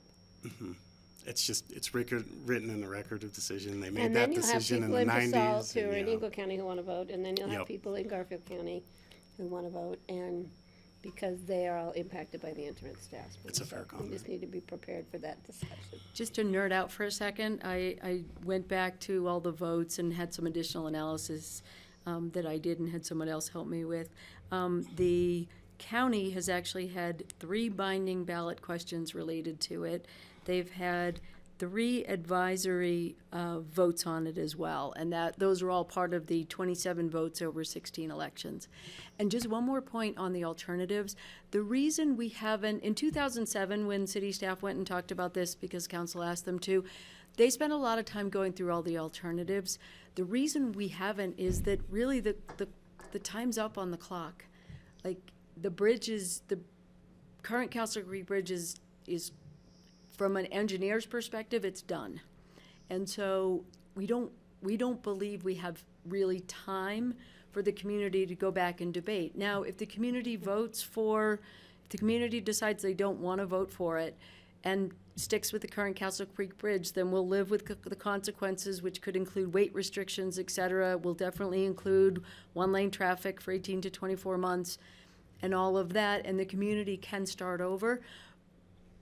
We do think we are in a window now that if the community wants to move forward with a preferred alternative, that we could build that bridge before the major reconstruction had to happen. It's not a guarantee, but we think it could. Please remember, we did go through the Maroon Creek Bridge. That bridge was, O'Brien left, was a 10, I think, or 11. Yeah. When we replaced that. And it did have weight restrictions. It did, but all the horrors, we're told, about 18 to 24 months of 1 lane. We've been able to really work well with the city, the county, CDOT, RAFTA, to minimize those impacts, which we would do in the future. We wouldn't just say, close it down for 24 months to 1 lane. There's some things we can, not totally eliminate, but we can moderate the impacts. We do a good job of that, but I think this is gonna, I'm sorry to say, still be a long discussion. Mm-hmm. And, in some ways, time is of the essence, because the emergency manager works for us. We speak to her often about wildfire, the need for evacuations for not just wildfire, but for other issues. And so we're on board with that and what we need to do. On the other hand, it's just great you guys are moving on it. Kelly? I would, Nice job. I would love at some point, not even necessarily related to this, but to understand the evacuation plan and capacity currently in our current state. I understand like Rio Grande, the old Maroon Need to Creek have a Bridge, track the over land bridge, Put that the down on pedestrian your bridge, list. all of those are And- part of the and plan. Rio Grande is not an evacuation but- route. I actually spent an hour with Bill Valerie. Lynn talking through that the other day, and Valerie will be a great source for We that can too. bring Yeah. Valerie in. I It's think up it to would the be chair for a helpful. work session for that. We like to do those things where there's still snow on the ground. People aren't quite Yeah. freaked out, but informed. Well, we pretty much geared it up during the Lake Christine fire because we weren't certain what that fire was gonna do. So that gave us a heads up for lots of issues related to Lake Christine, so, but that would be a good discussion to have with Valerie. Bring her in. She likes doing that. Steve, please? One last comment. I am really glad that you are talking about a new Castle Creek Bridge. I advocated to start thinking about it on EOTC years ago, and until Sarah Ott became the city manager, she caught on to that right away, realizing that, I don't know if it was because of something I said, but with Sarah coming on, finally, the city right away started talking about the need for a new bridge for safety reasons. And I'm so glad that you're doing that. It's long overdue, but I'm glad you're doing it now. Thank you. Well, to be totally honest, I'm not supportive of it changing anything. I like the slow down from the highway to town. I think it just gives you that feeling that you're now here rather than I'm 4-laning it all the way through. But I don't drive it every day, so I understand people's concerns. I also was not supportive of the train. I was not an anti-train. I was let's do a better bus system, which thank God we did, and I thank my 2 RAFTA representatives for pushing that forward. So, are there any other questions? And then we still have other items on our agenda. Yes, we do. I want to echo Steve with my gratitude that you're talking about replacing the Castle Creek Bridge. Obviously, it's essential. I'm not convinced that this is the way that has to be done to do it. If the 2 issues are wildfire mitigation and and the need for a bridge, I'd like to contemplate that more without thinking about all the other roads we can build and things we can do. There might be other alternatives that I kind of like the idea of looking back in. I'll go back in and look at the other things. One of the things that came up was just the congestion management. And the last EOTC, as I recall, pretty much rejected almost everything that the committee had created, John Bennett and crew. Virtually everything was rejected out of hand by EOTC, as near as I could tell. So I have a feeling that we can't, in good conscience, include that in this plan unless that gets sorted out, because it really, and it's unfortunate. I love the idea of all the ride sharing and the ride hailing and all that other stuff, but it got nowhere with the EOTC, and so EOTC's stuck, and that's really unfortunate. It's a great comment, because I think where we're at with the OTC is we've done a great job with the first part, and so there's two different things going on here, and we haven't maximized it, but our programmatic side of things is really good in this valley. We have really good programs and mobility, but right now we're lacking in the infrastructure, and they're two different worlds a lot of time. And so you can't build in the programmatic things unless you have the infrastructure, and I think that's the part that it's difficult to assess, because you're like, well, you can, you had discussions of congestion tolling and items like this. You can do these programmatic things, but you really need the infrastructure to be able to support those programs. Right, and just to see parking seems to be left out. It's mentioned, but then discarded Well, pretty that's quickly. a whole nother discussion. Yeah. Right, so anyway, I know it's a complicated thing. Especially Good when you luck have to a you all. candidate running who wants to He's have in charge for the parking city. inspectors all over the outskirts of town. Okay, Yeah, I guess, I don't know. we're gonna Thought I have a was- broader sorry. discussion on this, it's my understanding, at our meeting in a Next week or 2 weeks with the city of next Aspen. week. So the Next board Tuesday. knows, this is not your last chance to discuss this in detail. Thanks This for was bringing just it to us. present this, so we have a heads up for next week. Do we have that slide deck available to us? I'd love to be able to go through it, what you just I can presented. send it Could to you send it to Brian. us? Brian or Great. Linda, I'll get it to you. Ryan will get it to us. Thank you. Okay, thanks, Thank thank you. you very much. Appreciate the you, guys. opportunity. Thanks All for right, coming down. Board, Nice to real see you, quick, we're Diane. gonna skip over future agendas, we're gonna go right to open discussion. Well, the only thing that I had for future agendas was the discussion on the retreat. And because either John apologizes that he had to run out. Well, John apologizes because he's called Francie and I into a meeting with the new sheriff about the jail, so there's something coming So up. just, I'm going to go over it quickly, just to, if you can say, yeah, that sounds good. Because our retreat's till the first and second? The Second, third. second and third. Second and third. God, I keep getting, I know it's the end of that week. Just, John has it sketched out the morning of, so 2 days, looking at the meadows, we're working on that, so location. The morning is kind of the state of where we are now, plus Delta, the comments on the big rocks. Afternoon will be affordable housing and growth policies, kind of a policy discussion. That's the afternoon. And then you'll have an opportunity, so talking about the policies. And then the morning, you come back and just conclude it with an hour. He said there was gonna be 1 hour on EIA. That's the second day. Oh, second day, thank you. Yep. Okay. So second day, it'll close out the growth and housing policies and kind of just, so you have an opportunity to go away, think Sleep on about it. it, come back. Dump some The- ice water over our heads. The employee listening session follow-up with the EDI introduction, so that'll be in the morning. And then Kathy Novak is gonna come in for the afternoon and discuss just highly effective boards, and that'll just be the late Working morning. agreements and that stuff. So we did decide So- to put the equity diversity that we For an decided. hour, there's an hour of that. That's a new one for us. It's a 1 hour, it's really what you were asking about, the listening session. So by then, we'll have the survey completed, you'll be able to get an update on what the status is of what we're doing well and where we should be doing I it. didn't know that was a Interesting, Quick. you didn't even tell me that this morning when we were talking to him. But- But we can So- talk to him about it. So we're looking at that. So I'm just giving you a quick overview. You need to get there. And the other item that I had was the meeting with the City of Aspen. And the last I heard of that, we I'll do weren't that. gonna have it, now here we are gonna have it. You are having it on Tuesday after our regular meeting, our work session.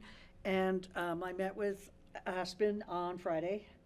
And we discussed what we're going to talk about this coming Tuesday. And we're going to be discussing, it's going to be a time to follow through with the Castle Creek Bridge. So we could have more conversation about that. And then we're also going to discuss demolition diversion and how they do it in the city and how they've limited their demo permits. And then we're going to do a short presentation on how we deal with construction and demolition waste at the landfill so that they can get an idea of what it's going to take for them to comply, because they don't currently in the city of Aspen. So those are the two items that we're going to be discussing this coming week.